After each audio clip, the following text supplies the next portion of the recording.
ನಮಸ್ಕಾರ.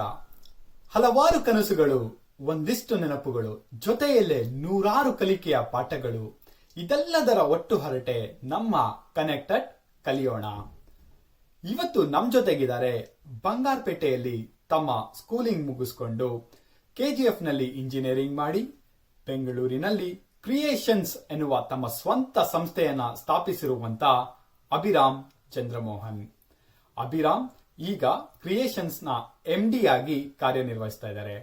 ಬನ್ನಿ ಅವ್ರ ಜೊತೆ ಮಾತಾಡ್ತಾ ಅವರ ಅನುಭವಗಳನ್ನ ನಿಮ್ ಮುಂದೆ ಇಡುವ ಪ್ರಯತ್ನ ಮಾಡೋಣ. So let's welcome Abhiram Chandramohan.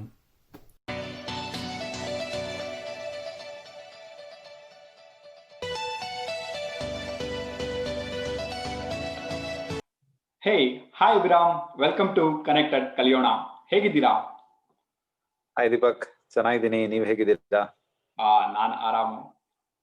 ಹೇಗಿದೆ ನ್ಯೂ ಇಯರ್ಗೆ ಪ್ರಿಪರೇಷನ್ಸ್?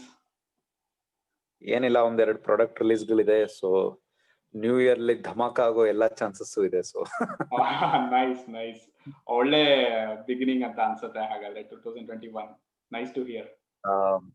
ಹೋಪ್ಫುಲಿ ಅಂದ್ರೆ ಇಡೀ ಜಗತ್ತು ಅದನ್ನೇ ಆಂಟಿಸಿಪೇಟ್ ಮಾಡ್ತಾ ಇದೆ ಇವಾಗ. ಅಂದ್ರೆ ಪ್ಯಾಂಡಮಿಕ್ ಮುಗಿಸ್ಕೊಂಡು ಕೆಲಸ ಇರೋದು ಅಥವಾ ಕೆಲಸ ಮಾಡೋದು, ಇಟ್ಸ್ ವೆರಿ ಪಾಸಿಟಿವ್ ಫೀಲಿಂಗ್ ಖಂಡಿತವಾಗ್ಲು. ಕರೆಕ್ಟ್. ಇಡೀ ಜಗತ್ ಜೊತೆ ನಾನು ಕೂಡ ಖಂಡಿತವಾಗ್ಲು 2021 ಎಲ್ರಿಗೂ ಒಂಥರ ಶುಭದಾಯಕವಾಗಿರುತ್ತೆ ಅಂತ ನಾನು ಹೋಪ್ ಮಾಡ್ತಾ ಇದ್ದೀನಿ. ಅಂಡ್ ಹೋಪ್ಫುಲಿ ಪ್ಯಾಂಡಮಿಕ್ ಇಂದ ಯಾರು ಏನೇನು ನಷ್ಟ ಅನುಭವಿಸಿದ್ದಾರೆ ಅದೆಲ್ಲ 2021-22 ಮುಂಬರೋ ದಿನಗಳಲ್ಲಿ ಅದೆಲ್ಲ ಸಾರ್ಟ್ ಔಟ್ ಆಗ್ಲಿ ಅನ್ನೋದು ಒಂದು wish and hope. Sure. Abhiram ಅವರೇ, ನಾನು ಎಲ್ಲರಿಗೂ ತಿಳಿಸ್ಕೊಡ್ತಾ ಇದ್ದೆ Abhiram is the proprietor of creations ಅಂತ. ಬಟ್ ಅದ್ರ ಬ್ಯಾಕ್ ಸ್ಟೋರಿನ ನಿಮ್ಮಿಂದನೇ ಕೇಳಿದ್ರೆ ಚೆನ್ನಾಗಿರತ್ತೆ. ಸೊ ನೀವೇ ನಿಮ್ ಬಗ್ಗೆ ಹೇಳ್ಕೋಬೇಕು ಅಂದ್ರೆ, ಲೈಕ್ ನಿಮ್ ಸ್ಕೂಲಿಂಗ್, ಕಾಲೇಜ್ ಡೇಸ್ ಮತ್ತೆ ಕ್ರಿಯೇಷನ್ ಯಾವ ತರ ಹುಟ್ಟು ಅಂತ ತಿಳಿಸ್ಕೊಡಕ್ಕೆ. ಓಕೆ, ನಾನು ಓದಿದ್ದೆಲ್ಲ ಕೋಲಾರ್ ಗೋಲ್ಡ್ ಫೀಲ್ಡ್ಸ್ ಅಲ್ಲಿ. ನಮ್ಮ ತಂದೆ ಭಾರತ್ ಅರ್ಥಮೋರ್ಸ್ ಲಿಮಿಟೆಡ್ ಬೆಮೆಲ್ ಅಲ್ಲಿ ವರ್ಕ್ ಮಾಡೋರು. ಸೊ ನಾನು ಹುಟ್ಟಿದ್ದು ಬೆಳೆದಿದ್ದೆಲ್ಲ ಬಂಗಾರಪೇಟೆಲಿ. ಸೊ ಫಸ್ಟ್ ಇಂದ 7th ಸ್ಟ್ಯಾಂಡರ್ಡ್ ವರ್ಗು ಗವರ್ಮೆಂಟ್ ಸ್ಕೂಲ್ ಬೆಮೆಲ್ ನಗರ್ ಅಲ್ಲಿ ಇದೆ, ಅಲ್ಲೂ ಓದಿದ್ದು.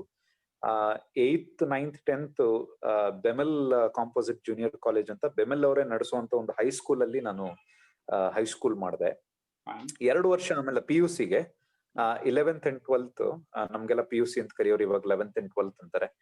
PUCಗೆ ನಾನು ಮೈಸೂರಲ್ಲಿ ಓದಿದ್ದು. ರಾಮಕೃಷ್ಣ ವಿದ್ಯಾಶಾಲಾ ಅಂತ ಹೇಳಿ ರಾಮಕೃಷ್ಣ ಮಠ್ ಅಂಡ್ ಮಿಷನ್ ಅವ್ರು ನಡೆಸುವಂತ ಒಂದು ಸ್ಕೂಲ್, ರೆಸಿಡೆನ್ಷಿಯಲ್ ಸ್ಕೂಲ್, ಅಲ್ಲಿ ಓದಿದ್ದು. ಸೊ ಅಲ್ಲಿ ಆದ್ಮೇಲೆ ನಂದು CT ರ್ಯಾಂಕ್ ಎಲ್ಲ ಓಡಿಸ್ಕೊಂಡಿತ್ತು ಸೂಪರ್ ಆಗಿ. ಸೊ ಆ ರೀಸನ್ ಇಂದ ಒಂಥರ ನಾನು ಹೋಮ್ ಸಿಕ್ ಆಗೂ ಇದ್ದೆ 2 ವರ್ಷ ನಾನು ದೂರ ಇದ್ದಿದ್ರಿಂದ. ಸೊ ಎಲ್ಲಾ ರೀಸನ್ಸ್ ಇಂದ ನಾನು GVIT ಅಂತ, golden valley institute of technology ಅಂತ ಹೇಳಿ KGF ಅಲ್ಲಿರುವಂತ ಇಂಜಿನಿಯರಿಂಗ್ ಕಾಲೇಜ್ ಅಲ್ಲಿ ನಾನು ಇಂಜಿನಿಯರಿಂಗ್ ಓದ್ದೆ. ಸೊ ಇಂಜಿನಿಯರಿಂಗ್ ಓದಿ 6th ಸೆಮ್ ಅಲ್ಲಿ ಇರ್ಬೇಕಾದ್ರೆ ಪ್ಲೇಸ್ಮೆಂಟ್ಸ್ ಗಳಾಯ್ತು. ಪ್ಲೇಸ್ಮೆಂಟ್ಸ್ ಗಳಾದ್ಮೇಲೆ ನನಗ್ ಅನ್ಸಿದ್ದೇನು ಅಂತಂದ್ರೆ, ನಂಗೆ ಇನ್ನೂ ಪೊಟೆನ್ಶಿಯಲ್ ಇದೆ, ಇನ್ನೂ ಏನಾದ್ರು ಮಾಡೋಣ ಅಂತ. ಫಸ್ಟ್ ಇನಿಷಿಯಲಿ ಐಡಿಯಾ ಬಂದಿದ್ದು ಯಾವ್ದಾದ್ರು ಬೇರೆ ಕಾರ್ಪೊರೇಟ್ಸ್ಗೆ ಸೆಲೆಕ್ಟ್ ಆಗ್ಲಿ, ಯಾಕೆಂದ್ರೆ ನಮ್ದು ಒಂಥರ Tier 2 Tier 3 ಕಾಲೇಜ್ ನಮ್ದು. ಸೊ ಅಲ್ಲಿ ಒಂಥರ ಈ ಡ್ರೀಮ್ ಕಂಪನೀಸ್ ಅಂತ ಏನ್ ಹೇಳ್ತಾರೆ ಆ ತರದ್ದೆಲ್ಲ ಬರ್ತಿರ್ಲಿಲ್ಲ, ಮಾಸ್ ರೆಕ್ರೂಟರ್ಸ್ ಮಾತ್ರ ಬರ್ತಾ ಇದ್ದಿದ್ದು. ಸೊ ಅವ್ರು ಆಫರ್ ಮಾಡಿದಂತ ಪ್ಯಾಕೇಜ್ ಆಗಿರ್ಬೋದು ಅಥವಾ ಅಲ್ಲಿ ಒಂಥರ ಬಂದು ಒಂದು ಗುಂಪಾಗಿ ಎತ್ಕೊಂಡು ಹೋಗಿದ್ದು ನನಗೆ ಯಾಕೋ ಒಂದ್ ಸ್ವಲ್ಪ ನನಗಿನ್ನೂ ಪೊಟೆನ್ಶಿಯಲ್ ಇದೆ ಅಂತ ಅನ್ಸಿ ನಾನು ವೆಬ್ ಸೈಟ್ಸ್ ಡಿಸೈನಿಂಗ್ ಅನ್ನೋದನ್ನ ನಾನು ಶುರು ಮಾಡಿದೆ. ಮೋರ್ ಲೈಕ್ ಅ ಹಾಬಿ ಅದು ಶುರುವಾಗಿದ್ದು. ನಾವು ಫೈನಲ್ ಇಯರ್ ಇದ್ದಾಗ ಪ್ರಗತಿ ಅಂತ ಹೇಳಿ ಒಂದು ಸ್ಟೂಡೆಂಟ್ಸ್ ಫೋರಮ್ ನ ಮಾಡಿದ್ವಿ. ಸೊ ಆ ಸ್ಟೂಡೆಂಟ್ಸ್ ಫೋರಮ್ ಅಲ್ಲಿ ನಾನು ನನ್ನ 2-3 ಜನ ಸ್ನೇಹಿತರು ಸೇರ್ಕೊಂಡು ನಾವು ಅದನ್ನ ಮಾಡಿದ್ವಿ. ಆ ಫೋರಮ್ಗೋಸ್ಕರ ನಾವು ವೆಬ್ಸೈಟ್ ಡಿಸೈನ್ ಮಾಡ್ಬೇಕು ಅಂತ ಹೇಳಿ ಅವಾಗ ನನ್ಗೆ ಪ್ರಾಪರ್ ಆಗಿ ವೆಬ್ಸೈಟ್ ಡಿಸೈನಿಂಗ್ ಬಗ್ಗೆ ಒಂಥರ ಏನೋ ಒಂಥರ ಹುಚ್ಚಿಡಿತು ಅಂತ ಹೇಳ್ಬೋದು. ಸೊ ಶುರುವಾಗಿದ್ದ ಹಂಗೆ ಆಮೇಲಿಂದ ಏನಾಯ್ತು ಅಂತಂದ್ರೆ 7th ಸೆಮ್ ಆಗ್ತಾ ಸ್ವಲ್ಪ ಡಿಸೈನ್ ಮಾಡಕ್ ಶುರು ಮಾಡಿದ್ರಿಂದ ಈ freelancer.com ಅವಾಗಿನ ಶುರುವಾಗಿತ್ತದು. freelancer.com ಮತ್ತೆ ಅವಾಗ ಇನ್ನೊಂದು ವೆಬ್ಸೈಟ್ ಇತ್ತು, ಅದ್ರ ಹೆಸರು ಮರ್ತೆ, ಅಪ್ವರ್ಕ್ ಅಂತ ಈಗ ಹೇಳ್ತಾರೆ, ಬಟ್ ಅದಕ್ಕಿಂತ ಬೇರೆ ಒಂದು ಹೆಸರು ಇತ್ತು ಅದಕ್ಕೆ. ಸೊ ಇದರಲ್ಲಿ ನನ್ನ ಪ್ರೊಫೈಲ್ಸ್ ಗಳು ಹಾಕಿ ವೆಬ್ಸೈಟ್ ಡಿಸೈನ್ ಫ್ರೀಲಾನ್ಸಿಂಗ್ ನ ಶುರು ಮಾಡಿದೆ. ಚಿಕ್ಕ ಪುಟ್ಟ ಕಂಪ್ನಿಗಳು ನನಗೆ ಔಟ್ಸೋರ್ಸ್ ಮಾಡಕ್ಕೂ ಶುರು ಮಾಡಿದ್ರು.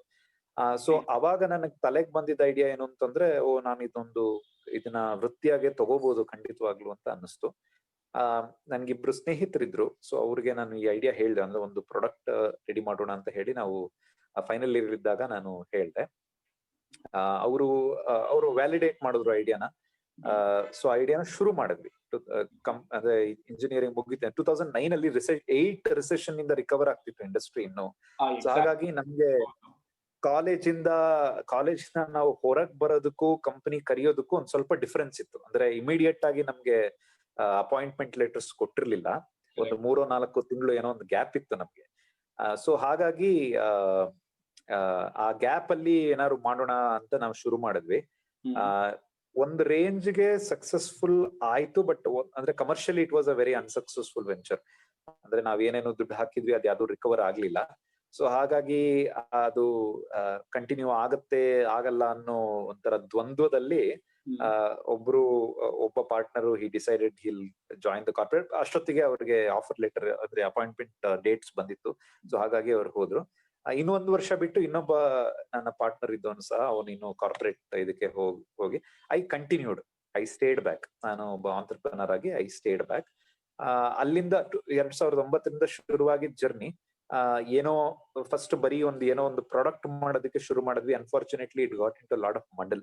ಅದು ಅಂದ್ರೆ ಏನ್ ಹೇಳ್ತೀರಾ, ಅದೊಂಥರ ನಾವು ತುಂಬಾ ಇನ್ಎಕ್ಸ್ಪೀರಿಯನ್ಸ್ಡ್ ಆಗಿದ್ವಿ. ಅದು ಹೇಗೆ ಕಂಪನಿ ನಡೆಸ್ಬೇಕು ಅನ್ನೋದಾಗ್ಲಿ, ಅಥವಾ ಅದನ್ನ ಏನ್ ಅಂದ್ರೆ ನಮ್ಮ essence what is it that we were offering ಅನ್ನೋದು ನಮಗೂ ಕ್ಲಾರಿಟಿ ಇರ್ಲಿಲ್ಲ ಸರಿಯಾಗಿ. ಅದೆಲ್ಲ ಕ್ಲಾರಿಟಿ ಬರೋದಕ್ಕೆ 1.5-2 ವರ್ಷ ಬೇಕಾಯ್ತು ನನ್ಗೆ. ಸೊ 2 ವರ್ಷದಷ್ಟೊತ್ತಿಗೆ ಕರೆಕ್ಟ್ ಆಗಿ ನಾನೊಂದು ಆಫೀಸ್ ಓಪನ್ ಮಾಡುವಷ್ಟು ದುಡ್ಡು ಸಂಗ್ರಹ ನನ್ನ ಕೈಲಿ ಆಯ್ತು. ಸೊ 2010 ಡಿಸೆಂಬರ್ ಅಲ್ಲಿ 1.5 ವರ್ಷ ಅಂತ ಅನ್ಕೊಳ್ಳಿ. 2010 ಡಿಸೆಂಬರ್ ಅಲ್ಲಿ ನಾನು ಫಸ್ಟ್ ನನ್ನ ಆಫೀಸ್ ಓಪನ್ ಮಾಡಿದೆ. ನನ್ನ ಮೊದಲನೇ ಎಂಪ್ಲಾಯಿನ ನಾನು ಆನ್ ಬೋರ್ಡ್ ಮಾಡಿದೆ. ಸೊ ಹಂಗೆ ಕ್ರಿಯೇಷನ್ಸ್ ಅನ್ನೋ ಜರ್ನಿ ಶುರುವಾಯ್ತು. ಸೊ ದೇವ್ರ ದಯೆಯಿಂದ ಇಲ್ಲಿವರೆಗೂ ಅದು ಕಂಟಿನ್ಯೂ ಆಗ್ತಾ ಹೋಗಿದೆ. ನೈಸ್ ಅಭಿರಾಮ್ ಅವರೇ. ನಿಮ್ದು ಎಲೆಕ್ಟ್ರಾನಿಕ್ಸ್ ಅಲ್ಲಿ ಬಂದ್ಬಿಟ್ಟು ನಿಮ್ದು ಇಂಜಿನಿಯರಿಂಗ್ ಅಲ್ಲಿ ಬಂದು electronics and communication back ground ಅಲ್ವಾ?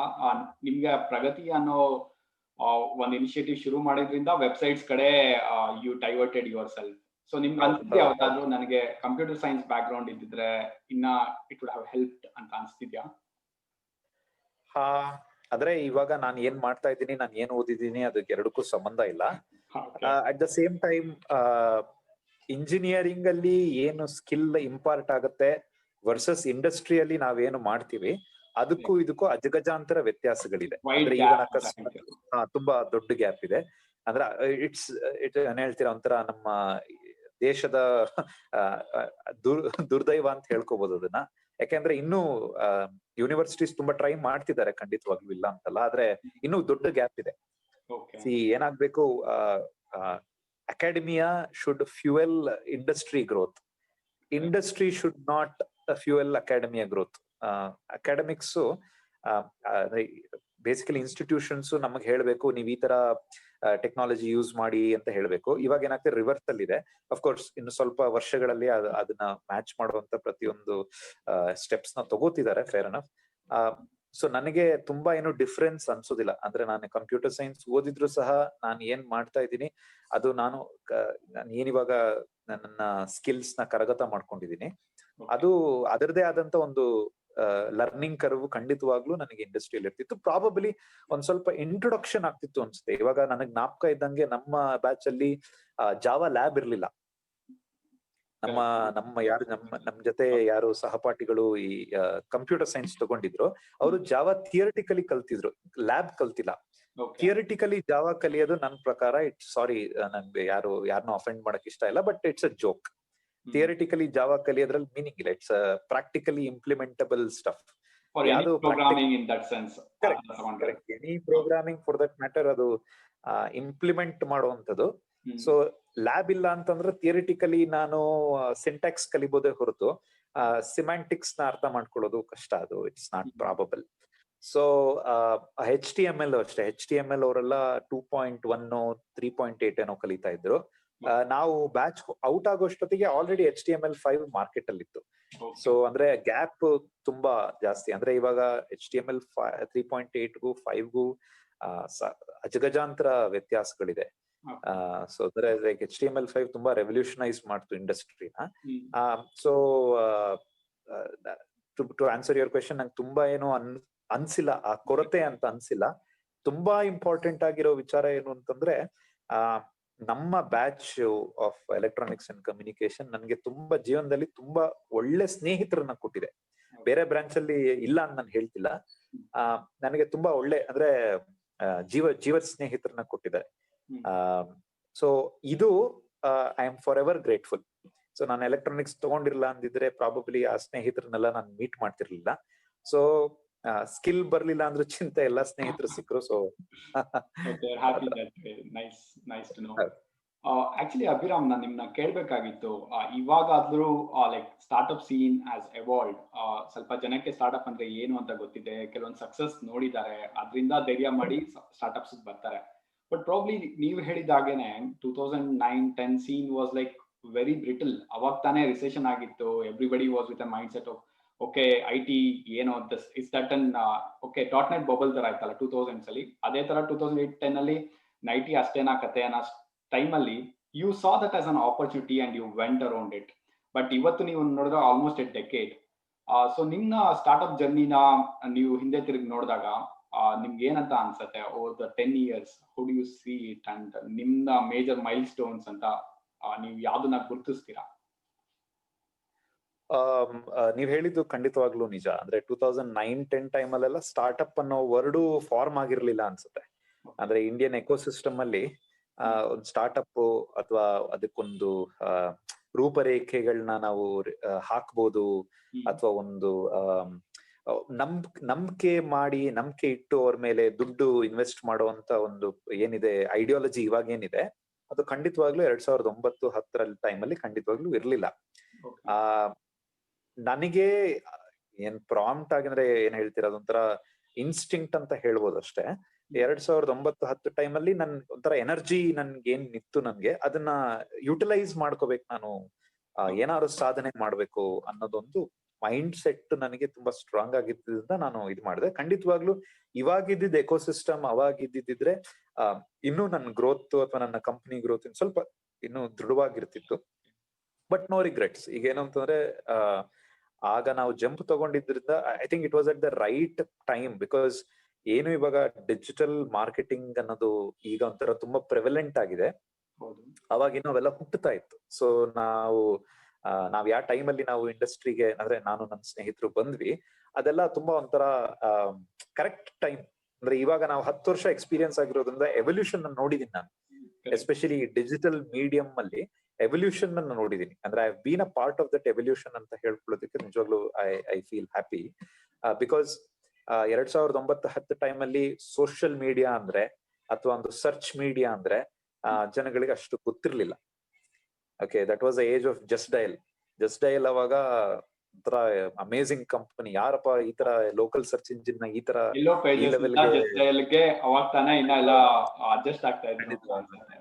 ಇನ್ನು ನಾಮಕ ಇದೆ. ನಾವು 2009ರಲ್ಲಿ ನಾನು ನನ್ನ ಸ್ನೇಹಿತರು ಬೆಂಗಳೂರಿಗೆ ಬಂದಾಗ ಏನೋ ಒಂದು ಇನ್ಫಾರ್ಮೇಶನ್ ಬೇಕು ಅಂತ ತುಂಬಾ ಒದ್ದಾಡಿದಾಗ ಯಾರೋ ಒಬ್ರು ಜಸ್ಟ್ ಡಯಲ್ ನ ಸಜೆಸ್ಟ್ ಮಾಡಿದ್ರು.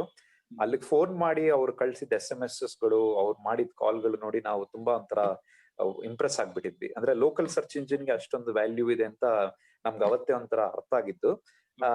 ಸೊ ಇವಾಗ ಏನಾಗತ್ತೆ ಅಂದ್ರೆ ಲೋಕಲ್ ಸರ್ಚ್ ಒಂಥರ ಗ್ಲೋಬಲ್ ಸರ್ಚ್ ಆಗಿ ಹೋಗಿದೆ. ಅಂದ್ರೆ ಒಂದು ಗ್ಲೋಬಲ್ ಏಜೆನ್ಸಿ ಬಂದು ಹೈಪರ್ ಲೋಕಲ್ ಕಾನ್ಸೆಪ್ಟ್ ನ ರೆವಲ್ಯೂಷನೈಸ್ ಮಾಡ್ಬಿಟ್ಟಿದೆ.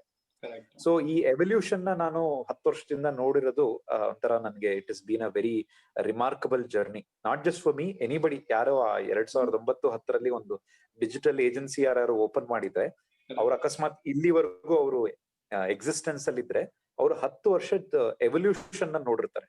ಅಂದ್ರೆ 2009-10ರಲ್ಲಿ search media search engine optimisation ಅನ್ನೋ ವರ್ಡ್ ಕಾಯಿನ್ ಆಗಿದೆ 2010-11ರಲ್ಲಿ, ಅಟ್ ಲೀಸ್ಟ್ ಇಂಡಿಯಾದಲ್ಲಿ. ಬೇರೆ ದೇಶದಲ್ಲಿ ಪ್ರಾಬಬ್ಲಿ ಇತ್ತೇನೋ, ಬಟ್ ಇಂಡಿಯಾದಲ್ಲಂತೂ 2009-10ರಲ್ಲಿ ಶುರುವಾಗಿದ್ದು. ಅದಾದ್ಮೇಲಿಂದ ಆಡ್ವರ್ಡ್ಸ್, ಗೂಗಲ್ ಆಡ್ವರ್ಡ್ಸ್ ಬಿಟ್ಟಿದ್ದು ಅಷ್ಟೇ 2012ರಷ್ಟೊತ್ತಿಗೆ ನಾವು ಟ್ರಾನ್ಸಾಕ್ಟ್ ಮಾಡಕ್ ಶುರು ಮಾಡಿದ್ವಿ.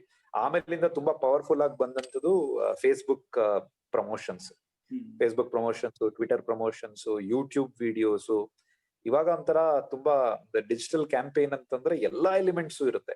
ಕನ್ವೆನ್ಷನಲ್ ಎಲಿಮೆಂಟ್ಸ್ ಇರುತ್ತೆ, SMS, ಇಮೇಲ್ ಮಾರ್ಕೆಟಿಂಗ್ ಆ ತರದ್ದು, ಅಥವಾ IVRS ಕ್ಯಾಂಪೇನ್ಸ್ ಇರುತ್ತೆ, ಅಥವಾ more digital emails, search engine ಅಥವಾ ಸೋಷಿಯಲ್ ಮೀಡಿಯಾ, ಈ ತರದ್ದೆಲ್ಲ ಒಂದು ಕ್ಯಾಂಪೇನ್ಸ್ ಎಲ್ಲ ಇರುತ್ತೆ. ಅಂದ್ರೆ ಎವಲ್ಯೂಷನ್ ನಾವು ಖಂಡಿತವಾಗ್ಲೂ ನೋಡಿದೀನಿ. ಸೊ ಎಕೋಸಿಸ್ಟಮ್ ಬಗ್ಗೆ ಮಾತಾಡ್ಬೇಕು ಅಂತಂದ್ರೆ 2009-10ರಲ್ಲಿ ಏನ್ ಇರ್ಲಿಲ್ಲ, ಅದು ಇವಾಗ ಖಂಡಿತವಾಗ್ಲೂ, ಅಂದ್ರೆ ನಾಟ್ ಜಸ್ಟ್ 2015 ಅಂಡ್ ಈಚೆಗೆ ಯಾವಾಗ ಫ್ಲಿಪ್ಕಾರ್ಟ್ ಸಕ್ಸಸ್ ಆಯ್ತು, ಅವರು ಸೀರೀಸ್ B ಮತ್ತೆ ಸೀರೀಸ್ C ಫಂಡಿಂಗ್ ತಗೊಂಡ್ರು, ಅವಾಗಿಂದ ಎಕೋಸಿಸ್ಟಮ್ ಬಗ್ಗೆ ತುಂಬಾ ಕಾನ್ಶಿಯಸ್ ಆಗಿದ್ದಾರೆ ಜನಗಳು. ಅಂದ್ರೆ ಮುಂಚೆ ಏನಾಗ್ತಿತ್ತು ಅಂತಂದ್ರೆ, ನಾನು ಇಷ್ಟು ದುಡ್ಡು ಕೊಡ್ತೀನಿ, ನೀವ್ ನನಗೆ ಎಷ್ಟು ಇಂಟ್ರೆಸ್ಟ್ ಕೊಡ್ತೀರಾ, ಎಷ್ಟು ದಿವಸಕ್ಕೆ ಪ್ರಿನ್ಸಿಪಲ್ ನ ರಿಟರ್ನ್ ಮಾಡ್ತೀರಾ ಅನ್ನೋ ಮೈಂಡ್ ಸೆಟ್ ಅಲ್ಲಿ ಇದ್ರು. ಇವಾಗ ಏನಾಗುತ್ತೆ ಅಂದ್ರೆ ಅದು ಚೇಂಜ್ ಆಗಿದೆ, ಆ ತರ ಯಾರು ಮಾತಾಡೋದಿಲ್ಲ ಎಕೋಸಿಸ್ಟಮ್ ಅಲ್ಲಿ. ಸೊ ದಟ್ಸ್ ನನ್ನ ಅಬ್ಸರ್ವೇಷನ್. ಅದು that's a good one actually. ಅದು ನೀವು ಸ್ಟಾರ್ಟ್ಅಪ್ ಸೀನ್ ಬಂದಿದ್ದೆ with an intention that okay, ನಾನು ಎಲ್ಲಾರ್ಗೂ ಒಂದು ಡಿಜಿಟಲ್ ಪ್ಲಾಟ್ಫಾರ್ಮ್ ಕೊಡ್ಬೇಕು, ವೆಬ್ಸೈಟ್, ವೆಬ್ ಸರ್ವಿಸಸ್ ಕೊಡ್ಬೇಕು ಅಂತ. ಇವತ್ತು ಕಲಿಯೋಣ ಕ್ರಿಯೇಷನ್ಸ್ ಪ್ರೊಪ್ರೈಟರ್ ಆಗಿ ನೀವು ಯಾವ್ಯಾವ ಸರ್ವಿಸಸ್ ನ ಆಫರ್ ಮಾಡ್ತಾ ಇದ್ದೀರಾ? ಓಕೆ, ಸೊ ಕ್ರಿಯೇಷನ್ಸ್ ಪ್ರೊಪ್ರೈಟರಿಯಲ್ಲಿ ಇಲ್ಲ ಇವಾಗ. ಅದು ಲಿಮಿಟೆಡ್ ಲಯಬಿಲಿಟಿ ಪಾರ್ಟ್ನರ್ಶಿಪ್ ಗೆ 2016 ಅಲ್ಲಿ ಎವಾಲ್ವ್ ಆಯ್ತು. ಅಂದ್ರೆ ಯಾವಾಗ GST ಬರುತ್ತೆ ಅಂತ ಗೊತ್ತಾಯ್ತು, ಅವಾಗ ಆಲ್ರೆಡಿ ನಾನೊಂದು 6 ವರ್ಷ ಇಲ್ಲ ಆಲ್ಮೋಸ್ಟ್ 7 ವರ್ಷ ನಾನು ಪ್ರೊಪ್ರೈಟರಿಯಲ್ಲಿ ನಡೆಸಿದ್ದೆ ಕಂಪನಿನ.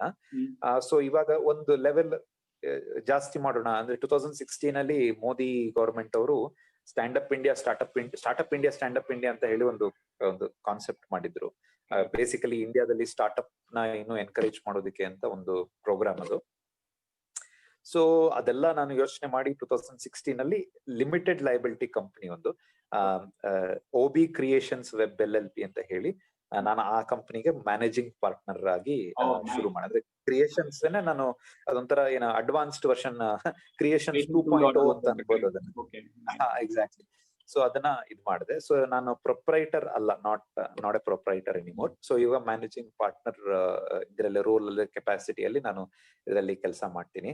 ಸೊ ನಾನು ಕ್ರಿಯೇಷನ್ ಶುರು ಮಾಡಿದಾಗ ಟು ಬಿ ಆನೆಸ್ಟ್ ನಾನು ಅಷ್ಟೊಂದೆಲ್ಲ ಯೋಚನೆ ಮಾಡಿರ್ಲಿಲ್ಲ, ನಿಜವಾಗ್ಲೂ ಹೇಳ್ಬೇಕು ಅದನ್ನ. ಅಂದ್ರೆ ಒಂಥರ ಏನೋ ಓಕೆ, ನಾನು ಈ ತರ ಸರ್ವಿಸ್ ಕೊಡ್ಬೇಕು, ಆ ತರ ಸರ್ವಿಸ್ ಕೊಡ್ಬೇಕು ಅಂತಿರ್ಲಿಲ್ಲ. ನನಗೆ ಇದ್ದಿದ್ದೇನು ನನ್ನ ಹತ್ರ ಏನೋ ಒಂದು, ಸೊ ಆ ರಿಕ್ವೈರ್ಮೆಂಟ್ ನ ಕ್ಯಾಪ್ಚರ್ ಮಾಡಿ, ಈಗ ಎಲ್ರು ಇವಾಗ ಇದು ಮಾಡ್ತಿದ್ದಾರೆ, ಅಂದ್ರೆ ಈ ವೆಬ್ಸೈಟ್ಸ್ ಮಾಡ್ತಿದ್ದಾರೆ. ನಾನ್ ಏನ್ ಎಕ್ಸ್ಟ್ರಾ ಮಾಡೋದು, ವ್ಯಾಲ್ಯೂ ಅಡಿಷನ್ ಏನ್ ಕೊಡ್ಬೋದು ಅನ್ನೋ ಒಂದು ಕಾನ್ಸೆಪ್ಟ್ ಅಲ್ಲಿ ನಾನೇನ್ ಮಾಡಿದೆ, ಸೋಷಿಯಲ್ ಮೀಡಿಯಾನು ಮಾಡ್ಕೊಡ್ತೀನಿ ನಿಮ್ಗೆ, ಫೇಸ್ಬುಕ್ ಕ್ರಿಯೇಟ್ ಮಾಡ್ಕೊಡ್ತೀನಿ, ಒಂದು ಟ್ವಿಟರ್ ಕ್ಯಾಂಪೇನ್ ಮಾಡ್ಕೊಡ್ತೀನಿ ಅಂತ. ಅಫ್ಕೋರ್ಸ್ ಕ್ಯಾಂಪೇನ್ಸ್ ಅನ್ನೋ ವರ್ಡ್ ಇವಾಗ ಇರ್ಲಿಲ್ಲ, ಬಟ್ ಟ್ವಿಟರ್ ಅಲ್ಲಿ ನಿಮ್ ಎಕ್ಸಿಸ್ಟೆನ್ಸ್ ಮಾಡ್ತೀನಿ. ನಿಮ್ಮ ಆಗು ಹೋಗುಗಳ ಬಗ್ಗೆ ನಾನು ಫೇಸ್ಬುಕ್ ಅಲ್ಲಿ, ಟ್ವಿಟರ್ ಅಲ್ಲಿ ಹಾಕೊಡ್ತೀನಿ. ಅದಕ್ಕೆ ಗ್ರಾಫಿಕ್ಸ್ ಡಿಸೈನ್ ಮಾಡ್ಕೊಡ್ತೀನಿ. ಇದೆಲ್ಲದಕ್ಕೂ ಸೇರಿಸಿ ನೀವು ಅಪ್ರೋಚ್ ತಗೊಂಡ್ ಬಂದ್ವಿ ಅವ್ರಿಗೆ. ಪ್ರಾಬ್ಲಿ ಎಲ್ಲಾರು ಸುಮ್ಮನೆ ವೆಬ್ಸೈಟ್ ಅಂದ್ರೆ ಒಂದು ಸ್ಕೆಲಿಟಲ್ ಸ್ಟ್ರಕ್ಚರ್ ನೋಡ್ತಾ ಇದ್ರು. You brought in all this value adds as a package. ಒಬ್ರು ಬಂದ್ರು ಅಂದ್ರೆ they will end up having all this advantages ಅನ್ನೋ. ಎಕ್ಸಾಕ್ಟ್ಲಿ. ಮುಂಚೆ ಏನಾಗ್ತಿತ್ತು ಅಂತಂದ್ರೆ, ಲೋಗೋ ಒಬ್ರು ಮಾಡೋರು, ಬ್ರಾಂಡಿಂಗ್ ಗೈಡ್ಲೈನ್ಸ್ ಒಬ್ರು ಕ್ರಿಯೇಟ್ ಮಾಡ್ಕೊಡೋ, ಅಂದ್ರೆ ಲೋಗೋ ಮಾಡಿದವ್ರೆ ಬ್ರಾಂಡಿಂಗ್ ಗೈಡ್ಲೈನ್ಸ್ ಮಾಡ್ಕೊಡೋರು. ಮತ್ತೆ ಆ ಬ್ರಾಂಡಿಂಗ್ ಗೈಡ್ಲೈನ್ಸ್ ನ ವೆಬ್ ಡಿಸೈನರ್ ಕೊಟ್ಟಾಗ ಅದನ್ನ ಅವನು ವೆಬ್ಸೈಟ್ ಡಿಸೈನ್ ಮಾಡಿ, ಆಮೇಲಿಂದ ಮತ್ತೆ ಸೋಷಿಯಲ್ ಮೀಡಿಯಾ ಕ್ಯಾಂಪೇನ್ಸ್ ಅಥವಾ ಸರ್ಚ್ ಮೀಡಿಯಾ ಈ ತರದೆಲ್ಲ ಇನ್ನೊಬ್ರು ಹ್ಯಾಂಡಲ್ ಮಾಡೋರು. ಸೊ ನಾವು ಒಂಥರ ಒನ್ ಸ್ಟಾಪ್ ಸೊಲ್ಯೂಷನ್ ಕ್ರಿಯೇಟ್ ಮಾಡೋಣ ಅನ್ನೋ ಐಡಿಯಾಲಜಿಯಲ್ಲಿ ನಾವು ಅದನ್ನ ಮಾಡಿದ್ದು. ಸೊ ನಮ್ಮ ಐಡಿಯಾ ಏನಂದ್ರೆ ಬೇಸಿಕಲಿ ವ್ಯಾಲ್ಯೂ ಅಡಿಷನ್. ಅಂದ್ರೆ ಈಗ 100 ಜನ ವೆಬ್ಸೈಟ್ ಡಿಸೈನರ್ಸ್ ಇರ್ಬೇಕಾರೆ ನಮ್ಮ ಹತ್ರ ಯಾಕೆ ಸರ್ವಿಸ್ ತಗೋಬೇಕು ಅನ್ನೋಂತ ಒಂದು ಕ್ವೆಶನ್ಗೆ ಆನ್ಸರ್ ಅಷ್ಟೇ ಅದು. ಸೊ ನಾವು ಆ ಯೋಚನೆಯಿಂದಾನೆ ಕ್ರಿಯೇಟ್ ಮಾಡಿದ್ದು. ಇನಿಷಿಯಲಿ ಸರ್ವಿಸಸ್ ನ ಆಫರ್ ಮಾಡಕ್ ಶುರು ಮಾಡಿದ್ವಿ. The idea was very simple. ಅಂದ್ರೆ ಕೊಟ್ಟ ಕಾಸಿಗೆ ವರ್ತ್ ಇರ್ಬೇಕು ಅವ್ರಿಗೆ ಅನ್ನೋದು.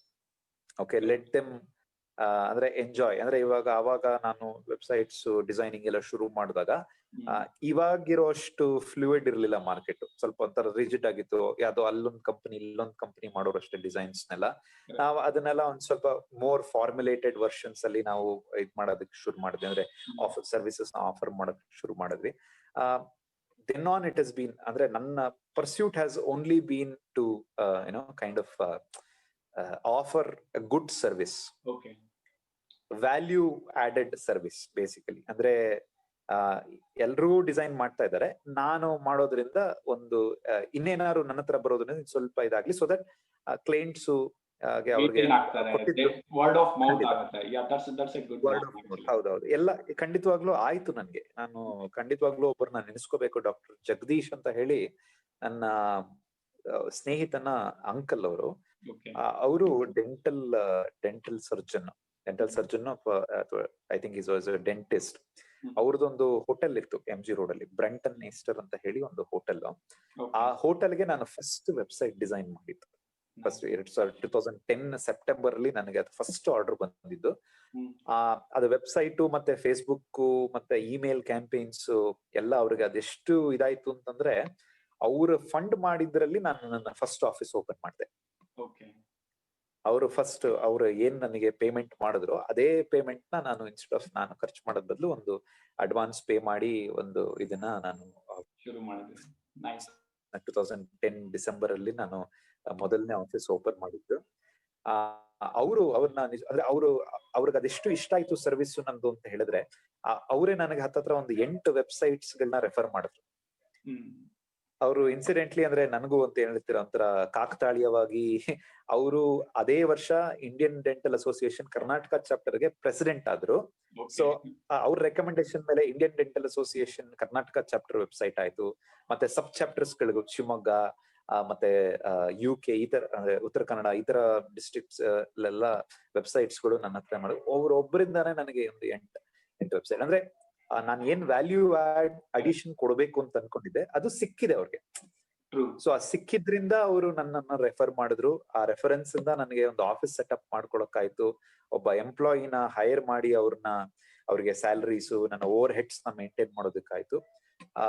ಸೊ ಆ ವ್ಯಾಲ್ಯೂ ಅಡಿಷನ್ಸ್ ವರ್ಕ್ ಆಯ್ತು ಬೇಸಿಕಲಿ. ಅದು ನಿಜವಾಗ್ಲೂ ಇವತ್ತು ಈ ವಿಡಿಯೋ ನೋಡ್ತಾ ಇರೋರ್ಗು ಪ್ರಾಬ್ಲಿ ಇದೊಂದು ಲೆಸನ್ ಅಂತ ಅನ್ಸುತ್ತೆ. ಲೈಕ್ ನಾವು ಯಾವ್ದೇ ಕೆಲಸ ಮಾಡ್ತಾ ಇದ್ರೂ keep something more to the customer. ಅವ್ರು ಎಕ್ಸ್ಪೆಕ್ಟ್ ಮಾಡೋದಕ್ಕಿಂತ ಸ್ವಲ್ಪ ಜಾಸ್ತಿ ಕೊಟ್ಟಾಗ they will feel happy and they will feel like obligated to tell others. ಅಂದ್ರೆ ಇವಾಗ ಒಂದು ಟಾಪಿಕ್ ಬಂದ್ ನಾಳೆ ನೀವು ಹೇಳ್ದಂಗೆ ನಿಮ್ ಕಸ್ಟಮರ್ಸ್ ನಾಳೆ ವೆಬ್ಸೈಟ್ ರಿಲೇಟೆಡ್ ಯಾವ್ದೇ ಒಂದು ಫೋರಮ್ ಅಲ್ಲಿ ಮಾತಾಡ್ಬೇಕು ಅಂದ್ರು they bring up your name. I have A friend by name Abhiram working for creations ಅಂತ. That's the rapport everybody should try to build anta. It's a very good lesson Abhiram avare. Absolutely. ಅಂದ್ರೆ ಈಗ ನಾವೇ ನೋಡಿ ಒಂದು T shirt ₹500 ಕೊಟ್ಟು ಒಂದು T shirt ತಗೋಬೇಕು ಅಂತಂದ್ರೆ ನಾವು 1000 ಸಲ ಯೋಚನೆ ಮಾಡ್ಲಿಲ್ಲ ಅಂದ್ರೆ ಒಂದು 10-15 ಸಲ ಅಂತೂ ಯೋಚನೆ ಮಾಡ್ತೀವಿ. ಇದು ವಾಶ್ ಆದ್ಮೇಲೆ ಹೆಂಗಿರುತ್ತೆ, ಇದರ ಕ್ವಾಲಿಟಿ ಸಾಫ್ಟ್ ಆಗಿದೆಯಾ ಮೆಟೀರಿಯಲ್ ಅಲ್ವಾ. ಸೊ ಯಾರೋ ಒಬ್ರು ನಿಮ್ಗೊಂದು 50,000 ದುಡ್ಡು ಕೊಟ್ಟು ಅವರ ವೆಬ್ಸೈಟ್ಸ್ ಇದೆಲ್ಲ ಮಾಡಿಸ್ಕೋಬೇಕಾರೆ ಖಂಡಿತವಾಗ್ಲೂ ಅವರು 50,000 ವರ್ತ್ ಯೋಚನೆ ಮಾಡ್ತಾರೆ.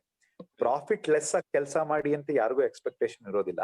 ಬಟ್ ಕೊಟ್ಟ ಕಾಸಿಗೆ ನಿಯತ್ತಿಂದ ಹೇಳಿದ ಸರ್ವಿಸ್ ನ ಹೇಳಿದ ಟೈಮಲ್ಲಿ ಕೊಟ್ಟುಬಿಟ್ರೆ ಖಂಡಿತವಾಗ್ಲೂ ಕ್ಲೈಂಟ್ಸ್ ರಿಟೈನ್ ಆಗ್ತಾರೆ. ನನ್ನ ಪರ್ಸನಲ್ ಎಕ್ಸ್ಪೀರಿಯನ್ಸ್ ಇದು.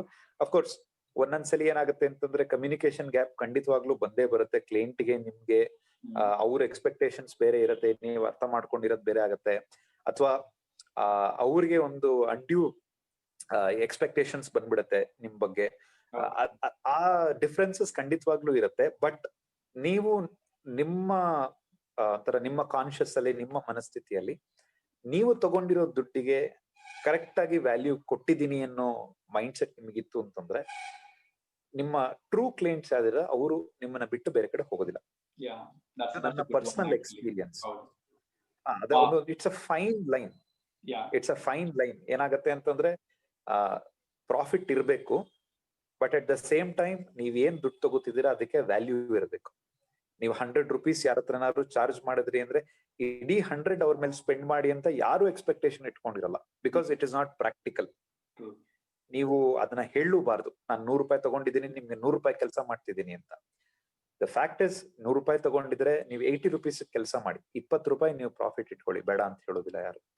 ₹80 ಕೆಲಸನ ಚಾಚು ತಪ್ಪದೆ ಮಾಡ್ಬಿಟ್ರೆ ಕರೆಕ್ಟ್, ಇನ್ನೊಂದು ₹2 ನಿಮ್ಗೆ ಮತ್ತೆ ವಾಪಸ್ ಅದರಿಂದಾನೇ ಬರುತ್ತೆ ಅನ್ನೋದು. ಆಕ್ಚುಲಿ ಅಭಿರಾಮ್, ನೀವು ಇವಾಗ ಹೇಳ್ತಾ ಇದ್ದಿದ್ದು ಒಂಥರ ಫಿಲಾಸಫಿ ನನಗೆ ಸ್ಟ್ರೈಕ್ ಆಗ್ತಾ ಇದೆ. ಯೂಶಲಿ ಸ್ಟಾರ್ಟ್ಅಪ್ ಸೀನ್ ಅಲ್ಲಿ ಇರೋರು, ಕಾರ್ಪೊರೇಟ್ಸ್ ಅಲ್ಲಿ ಇರೋದು ಲೈಕ್ ಕ್ಯಾಪಿಟಲಿಸ್ಟಿಕ್ ಮೈಂಡ್ ಸೆಟ್ ಅಲ್ಲಿ ಇರ್ತಾರೆ. ಬಟ್ ನಿಮ್ಮ ಹತ್ರ ಮಾತಾಡ್ತಾ ಇದ್ದಾಗ ನನ್ಗೆ ಅನ್ಸ್ತಾ ಇದೆ ನೀವು ಅಲ್ಲಿ ಸೋಷಿಯಲಿಸ್ಟಿಕ್ ಫ್ಲೇವರ್ನು ತಗೊಂಡ್ ಬರ್ತಾ ಇದ್ದೀರಾ ಇನ್ ಅಲಾಂಗ್ ವಿತ್ ಕ್ಯಾಪಿಟಲಿಸಮ್ ಅಂತ. ಸೊ ನಿಮ್ ಲೈಫ್ ಫಿಲಾಸಫಿ ಏನು, ಅಥವಾ like how have you been shaped up, like ನಿಮ್ the way of how you look life, ಅದ್ರ ಬಗ್ಗೆ ಸ್ವಲ್ಪ ಹೇಳಕ್ಕಾಗತ್ತಾ? ಓಕೆ, ನಾನು ತುಂಬಾ ಒಂಥರ ಪ್ರಾಕ್ಟಿಕಲ್ ಪರ್ಸನ್ ದೀಪಕ್. ನನ್ನ ಒಡನಾಟ ನೀವ್ ಯಾರು ಮಾಡಿದಾಗ ನಿಮ್ಗೆ ಅನ್ಸೋದೇನು ಅಂತಂದ್ರೆ ನಾನು ತುಂಬಾ ಪ್ರಾಕ್ಟಿಕಲ್ ಮನುಷ್ಯ. ಅಂದ್ರೆ ನಾನು ಯೋಚನೆ ಮಾಡೋದು ಅದನ್ನ ಸೋಷಿಯಲಿಸಂ ಅಂತ ಅನ್ಕೋಬಹುದೋ ಇಲ್ವೋ ನನಗೆ ಗೊತ್ತಿಲ್ಲ. ಬಟ್ ನನ್ನ ಅಭಿಪ್ರಾಯ ಏನು ಅಂತಂದ್ರೆ ನಾನು ಯಾವಾಗ್ಲೂ ಒಂದು ಕ್ಲೈಂಟ್ ಆಗಿ ಯೋಚನೆ ಮಾಡಕ್ ಟ್ರೈ ಮಾಡ್ತೀನಿ. ಯಾಕೆ ಅಂತ ಹೇಳ್ತೀನಿ. ಇವಾಗ ನಾನು ಅಕಸ್ಮಾತ್ ಯಾರ ಹತ್ರನೋ ಹೋಗಿ ಒಂದು ವೆಬ್ಸೈಟ್ ಮಾಡ್ಕೋಬೇಕು ಅಂತ ಅನ್ಕೊಳ್ಳೋಣ, ನನಗೊಂದು ವೆಬ್ಸೈಟ್ ಬೇಕು ಅಂತಂದ್ರೆ ಯಾರನ್ನ ನಾನು ಹೈರ್ ಮಾಡ್ತೀನಿ ಅವ್ರ ಹತ್ರ ನನ್ನೊಂದು ಎಕ್ಸ್ಪೆಕ್ಟೇಷನ್ಸ್ ಇರುತ್ತೆ. ಇದು ಮಾಡ್ಲಿ ಒಂದು ವಿಶ್ ಲಿಸ್ಟ್ ಅಂತ ಏನ್ ಹೇಳ್ತೀವಿ ನಾವು, ಅದಿರುತ್ತೆ. ಸೊ ಈ ವಿಶ್ ಲಿಸ್ಟ್ ಅಂತ ಏನಿರುತ್ತೆ ಅದ್ರಲ್ಲಿ ಒಂದು ಕಾಮನ್ ಮಿನಿಮಮ್ ಐಟಮ್ಸ್ ಅಂತ ಇರುತ್ತೆ. ಅಂದ್ರೆ ಇವಾಗ ನೀವು ಒಂದು 100 ಜನದ ಆವರೇಜ್ ತಗೊಂಡ್ರೆ common minimum expectations, common minimum items ನೀವು ವೆನ್ ಡಯಾಗ್ರಾಮ್ ಹಾಕಿ ನೀವು ಫೈನಲೈಸ್ ಮಾಡ್ಕೋಬಹುದು. ಇವಾಗ ಏನೋ ಒಬ್ಬೊಬ್ರಿಗೆ ತುಂಬಾ ಎಕ್ಸ್ಪೆಕ್ಟೇಷನ್ಸ್ ಇರುತ್ತೆ, ಒಬ್ಬೊಬ್ರಿಗೆ ಲೀಸ್ಟ್ ಎಕ್ಸ್ಪೆಕ್ಟೇಷನ್ಸ್ ಇರುತ್ತೆ. ನೀವು ಕಂಪೇರ್ ಮಾಡಿದಾಗ ಸ್ವಲ್ಪ ಕಾಮನ್ ಫೀಚರ್ಸ್ ಇರುತ್ತೆ.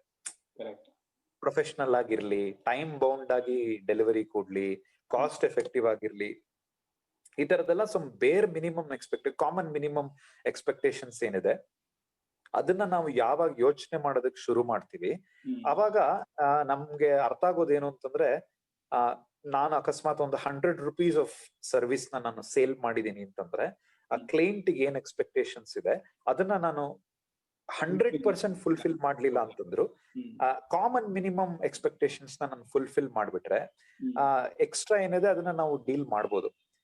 ನಾವ್ ಅದನ್ನ ಫಸ್ಟ್ ಯೋಚನೆ ಮಾಡ್ಬೇಕು. ಆಂಟ್ರಪ್ರಿನರ್ಸ್ ಅಥವಾ ಬಿಸ್ನೆಸ್ ಅನಲಿಸ್ಟ್ ಗಳು ಯಾರು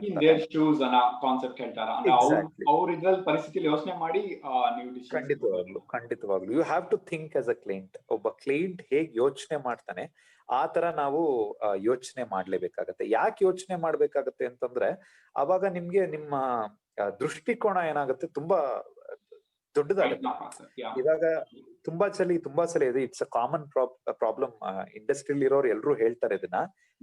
ಕ್ಲೈಂಟ್ ಪ್ರಾಬ್ಲಮ್ ಸ್ಟೇಟ್ಮೆಂಟ್ಗೂ ಕ್ಲೈಂಟ್ ರಿಕ್ವೈರ್ಮೆಂಟ್ಗೂ ಒಂದೊಂದ್ಸಲಿ ಸಂಬಂಧ ಇರೋದಿಲ್ಲ.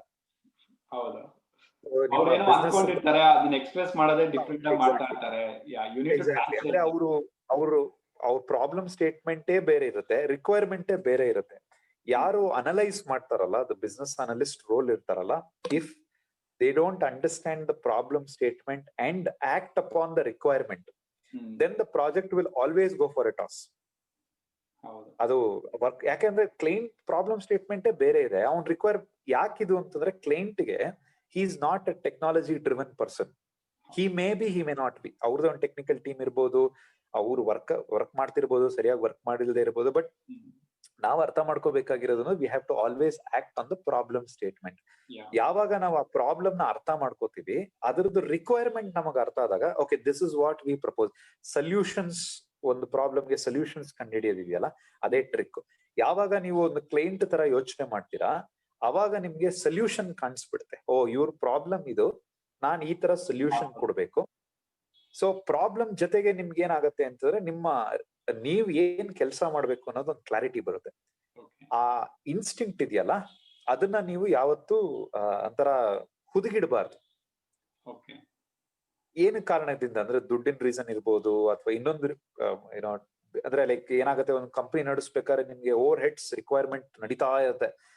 ನನ್ಗೆ ಸ್ಯಾಲ್ರಿ ಕೊಡ್ಬೇಕು, ನಾನ್ ರೆಂಟ್ ಕಟ್ಟಬೇಕು, ನಾನ್ ಇನ್ನೊಂದ್ ಮಾಡ್ಬೇಕು, ಮತ್ತೊಂದ್ ಮಾಡ್ಬೇಕು ಅಂತೆಲ್ಲ ಇರುತ್ತೆ.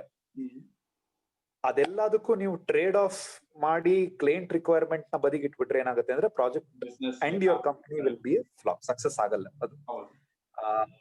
ಯಾವಾಗ ನೀವು ಒಬ್ಬ ಕ್ಲೈಂಟ್ ತರ ಯೋಚನೆ ಮಾಡ್ತೀರಾ, ಅವ್ರ ಪ್ರಾಬ್ಲಮ್ ಸ್ಟೇಟ್ಮೆಂಟ್ ನ ಅರ್ಥ ಮಾಡ್ಕೋತೀರಾ, ಆ ಪ್ರಾಬ್ಲಮ್ ಸ್ಟೇಟ್ಮೆಂಟ್ ಗೆ ಅಪ್ರೋಪ್ರಿಯೇಟ್ ಸೊಲ್ಯೂಷನ್ ಕೊಡ್ತೀರಾ, appropriate solution at the appropriate time at the appropriate cost. ಇದು ಮೂರು ಒಂದಕ್ಕೊಂದಕ್ಕೆ ರಿಲೇಟ್ ಆಗಿರುವಂತದ್ದು. ಇದು ಅಂದ್ರೆ ಇಂಟರ್ಟ್ವೈನ್ಡ್, ಮೂರು ಕೂಡ ಜೊತೆಗೆ ಹೋಗುವಂಥದ್ದು. ಸೊ ಸೊಲ್ಯೂಷನ್ ಸರಿಗಿರ್ಬೇಕು, ಅದು ಆಪ್ಟ್ ಟೈಮ್ ಅಲ್ಲೂ ಸಿಗ್ಬೇಕು, ಪ್ಲಸ್ ಅದು ಆಪ್ಟ್ ಕಾಸ್ಟ್ ಅಲ್ಲೂ ಆಗ್ಬೇಕು. Again I use the word apt. ಅದು ಜಾಸ್ತಿನೂ ಅಲ್ಲ, ಕಡಿಮೆನೂ ಅಲ್ಲ. ನೀವು ಹೊಟ್ಟೆಗೆ ತಣ್ಣೀರ್ ಬಟ್ಟೆ ಹಾಕೊಂಡು ಸೊಲ್ಯೂಷನ್ ಕಂಡಿಡೀರಿ ಅಂತ ಹೇಳೋದಿಲ್ಲ. At the same time exactly business ನಡ್ಸೋದಕ್ಕೆ ಆಗೋದಿಲ್ಲ. ಅಟ್ ದ ಸೇಮ್ ಟೈಮ್ ಏನಾಗುತ್ತೆ, ತೀರಾ ಒಂಥರ ಅಂದ್ರೆ ಅನ್ರೀಸನಬಲ್ ಕಾಸ್ಟಿಂಗ್ಸ್ ಕೊಟ್ಬಿಟ್ಟು ಕ್ಲೈಂಟ್ ಗೆ ಇದು ಮಾಡುವಂಥದ್ದು, that is also not ethical. It has to be framework ಇರಬೇಕು ಅದಕ್ಕೆ. ಸೊ ಇದನ್ನ ನಾವು ಯಾವಾಗ ಮಾಡ್ತೀವಿ, ಐ ಥಿಂಕ್ ಒಂದು ಸಕ್ಸಸ್ಫುಲ್ ಸ್ಟಾರ್ಟ್ಅಪ್ ನ ನಡ್ಸ್ಕೊಂಡು ಹೋಗೋದಿಕ್ಕೆ I think this is the foundation. It's more like an ethical framework ಅಂತ ಅನ್ಕೋಬೇಕು ನಾವು ಇದನ್ನ. ಅಂದ್ರೆ ಅನ್ಸೆಟ್, ಇದನ್ನ ಯಾರು ಹೇಳ್ಕೊಡಲ್ಲ ನಮ್ಗೆ, ಇದನ್ನ ಯಾರು ಹೇಳ್ಕೊಡೋದಿಲ್ಲ. ಅಂದ್ರೆ ಈ ತರ ಅಂದ್ರೆ ಬಿಸ್ನೆಸ್ ಪ್ಲಾನ್ ಅಥವಾ ಬಿಸ್ನೆಸ್ ಮಾಡೆಲ್ ಹೆಂಗ್ ಹಾಕ್ಬೇಕು, ಒಂದು ರೆವಿನ್ಯೂ ಮಾಡೆಲ್ ಹೆಂಗ್ ಫಾರ್ಮ್ ಮಾಡ್ಬೇಕು, ಕ್ಯಾಪೆಕ್ಸ್ ಹೆಂಗ್ ಡೀಲ್ ಮಾಡ್ಬೇಕು, ಓಪೆಕ್ಸ್ ಹೆಂಗ್ ಡೀಲ್ ಮಾಡ್ಬೇಕು, ಇದೆಲ್ಲದಕ್ಕೂ ಫಾರ್ಮುಲಾಗಳಿದೆ. ಆನ್ಲೈನ್ ಹೋದ್ರೆ 1000 ಎಕ್ಸೆಲ್ ಶೀಟ್ ಸಿಗುತ್ತೆ ನಿಮ್ಗೆ. ಬಟ್ ಯಾರು ನಿಮ್ಗೆ ಹೇಳ್ಕೊಳ್ದಿರೋ ಫ್ಯಾಕ್ಟರ್ ಅಂತಂದ್ರೆ ಈ ಇಂಟ್ಯೂಟಿವ್ ಆಗಿ ನೀವು ಯಾವಾಗ ಇದ್ ಮಾಡ್ತೀರಾ. So my philosophy, it may look socialistic, but it is not. It's more pragmatic ಅಂತ ಹೇಳ್ತೀನಿ ನಾನು. It is more practical in nature. It is more ಅಂದ್ರೆ ಸೂತ್ರ ಅಂತ ಏನ್ ಹೇಳ್ತೀವಿ ನಾವು ಬಿಸ್ನೆಸ್ ನಡೆಸೋದಕ್ಕೆ ಸೂತ್ರ. It may again border on socialism, but to be honest it is not. Okay, fine Abhiram ಅವರೇ, ಥ್ಯಾಂಕ್ಸ್ ಫಾರ್ ಶೇರಿಂಗ್. ನಮ್ ಕನೆಕ್ಟೆಡ್ ಕಲಿಯೋಣ ಸೆಗ್ಮೆಂಟ್ ಅಲ್ಲಿ we have a separate question for every one whomever we talk to. ಅದೇನಂತ ಅಂದ್ರೆ, ನೀವು ನಿಮ್ಮ 25ನೇ ವರ್ಷದ ಹುಡುಗನ್ಗೆ, 25ನೇ ವರ್ಷದ ಅಭಿರಾಮ್ಗೆ ಒಂದು ಅಡ್ವೈಸ್ ಕೊಡ್ಬೇಕು ಅಂದ್ರೆ ಏನ್ ಕೊಡಕ್ಕೆ ಇಷ್ಟಪಡ್ತೀರಾ ಅಂತ. Because we need to see what are the learnings which you have gained. Probably ನೀವು graduation days ಅಲ್ಲಿ you would have thought, okay, 25 will I should have achieved something, because 25 is just a number. ನೀವು ಅದನ್ನ 25 ನ 30 ಅಂತ ಅನ್ಕೋಬಹುದು. You can put any number to it, but you should be having some goal in sight ಅಲ್ವಾ. ನಾನು ಇಷ್ಟಲ್ಲಿ ಇಷ್ಟು ಮಾಡ್ಬೇಕು ಅಂತ ಇದ್ದೆ ಅಂತ. ಆ ತರ ಏನಾದ್ರು ಇದ್ದಾಗ, if you go back and give that guy advice, ಏನ್ ಕೊಡಕ್ಕೆ ಇಷ್ಟಪಡ್ತೀರಾ? ಓಕೆ, ನಾನು 25ನೇ ವರ್ಷದ ಅಭಿರಾಮ್ ಜೊತೆ ಜಾಸ್ತಿ ಮಾತಾಡೋದಿಲ್ಲ, 22ನೇ ವಯಸ್ಸಿನ ಅಭಿರಾಮ್ಗೆ. ಬಿಕಾಸ್ ಬೈ 25 ಐ ವಾಸ್ ಒಂಥರ ಲೈಫ್ ನನಗೆ ಸಾಕಷ್ಟು ಪಾಠಗಳು ಕಳಿಸ್ಬಿಟ್ಟಿತ್ತು. ಸೊ 22ನೇ ವಯಸ್ಸಲ್ಲಿ I was a bull. Okay, I was a bull. I was very bullish in nature. So ಆ ವಯಸ್ಸಿನ ಅಭಿರಾಮ್ಗೆ ಅಂದ್ರೆ ಎಕ್ಸಾಕ್ಟ್ಲಿ 10 ವರ್ಷದ ಹಿಂದೆ ಆ ಅಭಿರಾಮ್ಗೆ ನಾನು ಅಡ್ವೈಸ್ ಮಾಡೋದೇನು ಅಂತಂದ್ರೆ, ಸ್ಕಿಲ್ ಅಪ್. ಓಕೆ, ಸ್ಕಿಲ್ ಅನ್ನೋದು important factor in any industry. ನೀವು ಇವಾಗ ಫಾರ್ ಎಕ್ಸಾಂಪಲ್ ನೀವು ಯಾವ್ದೋ ಒಂದು ಟೆಕ್ನಾಲಜಿ ಡ್ರಿವನ್ ಸ್ಟಾರ್ಟ್ಅಪ್ ಮಾಡ್ತಿದ್ದೀರಾ ಅಂತಂದು, ನಿಮ್ಗೆ ಟೆಕ್ನಾಲಜಿ ಗೊತ್ತಿಲ್ಲ ಅಂತಂದ್ರೆ then please don't open a startup. It is going to be a disaster. ಯಾಕೆ ಅಂತ ಹೇಳ್ತೀನಿ. ನೋಡಿ, ನೀವು ಪ್ರಾಬ್ಲಮ್ ಸ್ಟೇಟ್ಮೆಂಟ್ ನ ಅಬ್ಸರ್ವ್ ಮಾಡ್ತೀರಾ. ಓಕೆ, ನನ್ನ ಪಕ್ಕದಲ್ಲಿ ಈ ತರ ಒಂದು ಪ್ರಾಬ್ಲಮ್ ಇದೆ, ನಾನು ಆ ಪ್ರಾಬ್ಲಮ್ ನ ಟೆಕ್ನಾಲಜಿ ಮೂಲಕ ಅಡ್ರೆಸ್ ಮಾಡ್ತೀನಿ ಅಂತಂದಾಗ, ಟೆಕ್ನಾಲಜಿ ಯಾವಾಗ ಗೊತ್ತಿಲ್ಲ, ಈ ಪ್ರಾಬ್ಲಮ್ ನ ನೀವು ಇನ್ನೊಬ್ರಿಗೆ ಕೊಡ್ತೀರಾ. ನಾನು ಈ ಪ್ರಾಬ್ಲಮ್ಗೆ ಈ ತರ ಸೊಲ್ಯೂಷನ್ ಕಂಡುಹಿಡಿತಿದ್ದೀನಿ ಅಂತ. ಈ ಚೈನೀಸ್ ವಿಸ್ಪರ್ ಅಂತ ಒಂದು ಗೇಮ್ ಇದೆ, ನೀವು ಕೇಳಿರ್ಬೋದು. ಗ್ರೂಪ್ ಅಲ್ಲಿ ಆಡ್ತಾ ಇರ್ತಾರೆ, ಒಬ್ರು ಒಂದು ಪಿಸ್ಗುಡ್ತಾರೆ ಕಿವಿಲಿ, ಕಡೆಗೆ ಅದು ಬರೋಷ್ಟೊತ್ತಿಗೆ ಏನಾಗುತ್ತೆ, ಚೇಂಜ್ ಆಗೋಗಿರುತ್ತೆ ಕಾನ್ಸೆಪ್ಟ್. ಎಕ್ಸಾಕ್ಟ್ಲಿ. ಸೊ ಏನಾಗುತ್ತೆ, ನೀವು ಪ್ರಾಬ್ಲಮ್ ಸ್ಟೇಟ್ಮೆಂಟ್ ನ ನೀವು ಅರ್ಥ ಮಾಡ್ಕೊಳ್ಳೋದಕ್ಕೂ ನೀವ್ ಇನ್ನೊಬ್ರಿಗೆ ಅರ್ಥ ಮಾಡ್ಸಕ್ಕೂ ತುಂಬಾ ಡಿಫ್ರೆನ್ಸ್ ಇದೆ. ಅದು ಒಂಥರ ಸ್ಟ್ರೈಟ್ ಫಾರ್ವರ್ಡ್ ಅಲ್ಲ. ಅದು ಯಾರಿಗೂ ಅಂತ ಕಮ್ಯುನಿಕೇಶನ್ ಸ್ಕಿಲ್ಸ್ ಇಲ್ಲ, ಜಗತ್ತಲ್ಲೇ ಇಲ್ಲ. ಅಂದ್ರೆ ನೀವ್ ಅರ್ಥ ಮಾಡ್ಕೊಂಡಿದ್ದನ್ನ ಯಥಾವತ್ತಾಗಿ ಇನ್ನೊಬ್ರಿಗೆ ಅರ್ಥ ಮಾಡಿಸುವಂತದ್ದು ಇಲ್ಲ. ಅದು ತುಂಬಾ ರೇರ್ ಇರ್ಬೋದೇನೋ, ಬಟ್ ನನ್ಗಂತೂ ಇಲ್ಲ. ನನ್ಗಿಲ್ಲ, ಈ ಬೇರೆಯವ್ರಿಗೂ ಇಲ್ಲ ಅನ್ನೋದೇ ನನ್ನ ಖಂಡಿತವಾದ ಅಭಿಪ್ರಾಯ. ಸೊ ನೀವು ಟೆಕ್ನಾಲಜಿ ಕಲಿದಿರಾ, ಒಂದು ಟೆಕ್ನಾಲಜಿ ಸೊಲ್ಯೂಷನ್ ಕಂಪ್ನಿ ಓಪನ್ ಮಾಡ್ತೀವಿ ಅನ್ನೋದು ಇಟ್ ಇಸ್ ನಾಟ್ ರೈಟ್. ಒಂದು, ನಿಮ್ಮ ಕಾನ್ಸೆಪ್ಷುಯಲಿ ಅದು ಡೈಲ್ಯೂಟ್ ಆಗೋಗುತ್ತೆ by the time it gets into work. Number 1. Number 2, okay, ನೀವು ಪ್ರಾಬ್ಲಮ್ ಸಾಲ್ವ್ ಮಾಡ್ತೀರಾ, ನೀವು ನಿಮ್ಮ value to your organisation is something else, then you need to find a good co founder to create it. Technically strong. Okay. So one or the other way ನಿಮ್ಮ company organisation ಅಲ್ಲಿ you need somebody with that particular skill so that you are not taken for a ride. ಏನಾಗುತ್ತೆ ತುಂಬಾ ಸಲಿ ನೀವ್ ಅನ್ಕೊಂಡಿರೋದು ಒಂದು, ಅಲ್ಲಿ develop ಆಗ್ತಿರೋದು ಇನ್ನೊಂದು. ಮಾರ್ಕೆಟಿಗೆ ಬರೋಷ್ಟೊತ್ತಿಗೆ ನಿಮ್ಗೆ ಒರಿಜಿನಲ್ ಕಾನ್ಸೆಪ್ಟ್ ಮರ್ತೋಗಿರುತ್ತೆ ನಿಮ್ಗೆ. You would have forgotten what was your original problem statement. ಅದು ತುಂಬಾ ಸ್ಟಾರ್ಟ್ಅಪ್ ಗಳಲ್ಲಿ ನಾನು ನೋಡಿದೀನಿ ಅದನ್ನ. ಅವ್ರೇನ್ ಮಾಡ್ತಾರೆ, ಇದು ಈ ಪ್ರಾಬ್ಲಮ್ ಸ್ಟೇಟ್ಮೆಂಟ್ ನ ಸಾಲ್ವ್ ಮಾಡೋದಕ್ಕೋಸ್ಕರ ಶುರು ಮಾಡಿದವರು ಅದಿನ್ನೇನೋ ಆಗ್ತಾ ಇರುತ್ತೆ, ಇನ್ನೇನೋ ಸೊಲ್ಯೂಷನ್ ಆಗಿರುತ್ತೆ. ಈ ತರ ಸಕ್ಸಸ್ ಆಗಿರೋ ಸ್ಟಾರ್ಟ್ಅಪ್ ಗಳು ಇದೆ by the way. It is not just ಅಂದ್ರೆ ಫೇಲ್ಯೂರ್ಸ್ ಮಾತ್ರ ಅಂತಲ್ಲ, ಸಕ್ಸಸ್ ಅದ್ರ ಅವ್ರ ಲೆಕ್ಕ ಖಂಡಿತವಾಗ್ಲು. ಅಂದ್ರೆ ಅವರು ಯಾವ್ದೋ ಪ್ರಾಬ್ಲಮ್ ಸಾಲ್ವ್ ಮಾಡಕ್ ಹೋಗಿ ಇನ್ಯಾವುದೋ ಪ್ರಾಬ್ಲಮ್ ಸಾಲ್ವ್ ಮಾಡಿ. Flipkart is a living example of it. Flipkart started off as a book store. Book store ಒಂದು ಬುಕ್, ಈ ಆನ್ಲೈನ್ ಬುಕ್ ಮಾಡುವಂತ ಒಂದು ಪೋರ್ಟಲ್ ಆಗಿ ಶುರು ಆಗಿದೆ. They started addressing some other problem which they never thought initially. ಜೊತೆಗೆ ಹೋಯ್ತು. ಆತರ ತುಂಬಾ ಸ್ಟಾರ್ಟ್ಅಪ್ ಗಳಿದೆ as an example. That's a rarity. But ನಮ್ಗೆ ತುಂಬಾ ಅರ್ಥ ಮಾಡ್ಕೋಬೇಕಾಗಿರೋದೇನಂದ್ರೆ, ನೀವು ಮಾಡುವಂತ ಕೆಲಸದಲ್ಲಿ ನಿಮಗ್ ಸ್ಕಿಲ್ ಇರಬೇಕು. ನೀವು ಒಂದು ಸಿವಿಲ್ ಕನ್ಸ್ಟ್ರಕ್ಟರ್ ಆಗ್ತೀರಾ ಅಂತಂದ್ರೆ ಎಷ್ಟು ಸಿಮೆಂಟ್ಗೆ ಎಷ್ಟು ನೀರ್ ಹಾಕ್ಬೇಕು, ಎಷ್ಟು ನೀರ್ ಹಾಕಿದ್ರೆ ಅದು ಅದ್ರ ಸಿಮೆಂಟ್ ಗುಣ ಕರೆಕ್ಟ್ ಆಗಿ ಅಳವಡಿಸತ್ತೆ ಗೋಡೆಗಳಲ್ಲಿ, ಇದು ನಿಮ್ಗೆ ಐಡಿಯಾ ಇಲ್ಲ ಅಂತಂದ್ರೆ ಮೇಸ್ತ್ರಿ ಹೇಳಿದ್ದೆ ಕೆಲ್ಸ ಆಗೋಗುತ್ತೆ.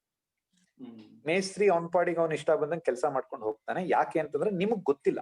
ಅವನನ್ನ ನಿಲ್ಲಿಸಿ ಕ್ವೆಶನ್ ಮಾಡೋ ಸ್ಕಿಲ್ ನಿಮ್ಗೆ ಯಾವಾಗಿಲ್ಲ, ಅವಾಗ ಆ ಮೇಸ್ತ್ರಿ ಅವ್ನ್ ಆಡಿದ ಕೆಲಸ ಅವ್ನ್ ಮಾಡ್ಕೊಂಡು ಹೋಗ್ತಿರ್ತಾನೆ. ಅದೇ ತರಾನೇ ಟೆಕ್ನಾಲಜಿ ಕಂಪನಿಯಲ್ಲೂ ಸಹ ನೀವು ನಿಮ್ಮ ಡೆವಲಪರ್ಸ್ ಯಾರನ್ನ ಹೈರ್ ಮಾಡ್ತೀರಾ, ಅವ್ರಿಗೆ ಕೂತ್ಕೊಂಡು ಗುರು ನೀನ್ ಈ ಕೋಡ್ ತಪ್ಪು ಮಾಡಿದ್ಯಾ, ಯಾಕೆ ಅಂತಂದ್ರೆ ಇದ್ರದ್ದು ಒರಿಜಿನಲ್ ಅಲ್ಗಾರಿದಮ್ ಇದು, ಬಟ್ ನೀನ್ ಇಂಪ್ಲಿಮೆಂಟ್ ಮಾಡಿರೋ ಕಂಟ್ರೋಲರ್ ಲಾಜಿಕ್ ಈ ತರ ಇದೆ, ಇದಕ್ಕೂ ನಾನ್ ಕೇಳಿರೋ ಬಿಸ್ನೆಸ್ ಇದಕ್ಕೂ ಅಬ್ಜೆಕ್ಟಿವ್ಗೂ ಸಂಬಂಧ ಇಲ್ಲ, FRS ಈ ತರ ಇದೆ, ರಿಕ್ವೈರ್ಮೆಂಟ್ ಸ್ಪೆಸಿಫಿಕೇಶನ್ ಈ ತರ ಇದೆ.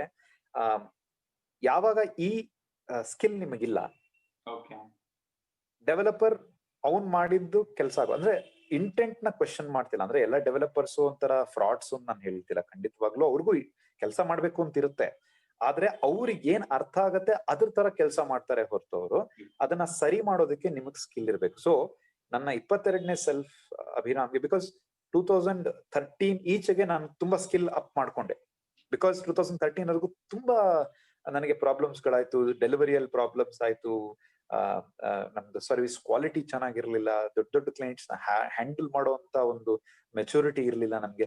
2013-14 ಈಚೆಗೆ ನಾನ್ ಸ್ಕಿಲ್ ಬಿಲ್ಡ್ ಮಾಡ್ಕೊಳಕ್ ಶುರು ಮಾಡಿದೆ. ನಾನು ತುಂಬಾ ವರ್ಕ್ ಮಾಡಿದೆ. ಅದೇ ನಾನು 2009-10 ಅಂದ್ರೆ ನನ್ನ 22-23 ಇಯರ್ಸ್ ಅಲ್ಲಿ, ಅವಾಗ ಇನ್ನೂ ಜೋಶ್ ಇರುತ್ತೆ, ಕಲಿಬೇಕು, ಎನರ್ಜಿ ಇರುತ್ತೆ ಚೆನ್ನಾಗಿ.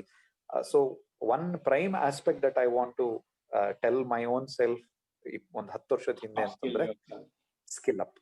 Skill, knowledge is power. Golden words of Vivekananda. Knowledge is power. ನಿಮ್ ಹತ್ರ ನಾಲೆಡ್ಜ್ ಇದೆ ಅಂತಂದ್ರೆ ಜಗತ್ತನ್ನ ಆಳ್ಬೋದು ನೀವು. ನಾಲೆಡ್ಜ್ ಇಲ್ಲ ಅಂತಂದ್ರೆ ಜಗತ್ ನಿಮ್ಮನ್ನ ಆಳುತ್ತೆ. ಅದೇನ್ ಅಂದ್ರೆ it's a hierarchy. Okay, knowledge ಇತ್ತು ಅಂತಂದ್ರೆ ನಿಮ್ಗೆ ಎನಿಥಿಂಗ್, ಏನು ಜಗತ್ತಲ್ಲ ಆಗು ಹೋಗುಗಳು ಏನು ನಿಮ್ಗೆ ಪರಿವಿರಲ್ಲ. ಅಂದ್ರೆ ನಿಮ್ಮ ಕೆಲಸ ಹೋಯ್ತಾ, ನಿಮ್ಮ ಹತ್ರ ಸ್ಕಿಲ್ ಇದೆ, ಒಂದಲ್ಲ ಒಂದು ಕಂಪನಿ ತಗೋತಾರೆ.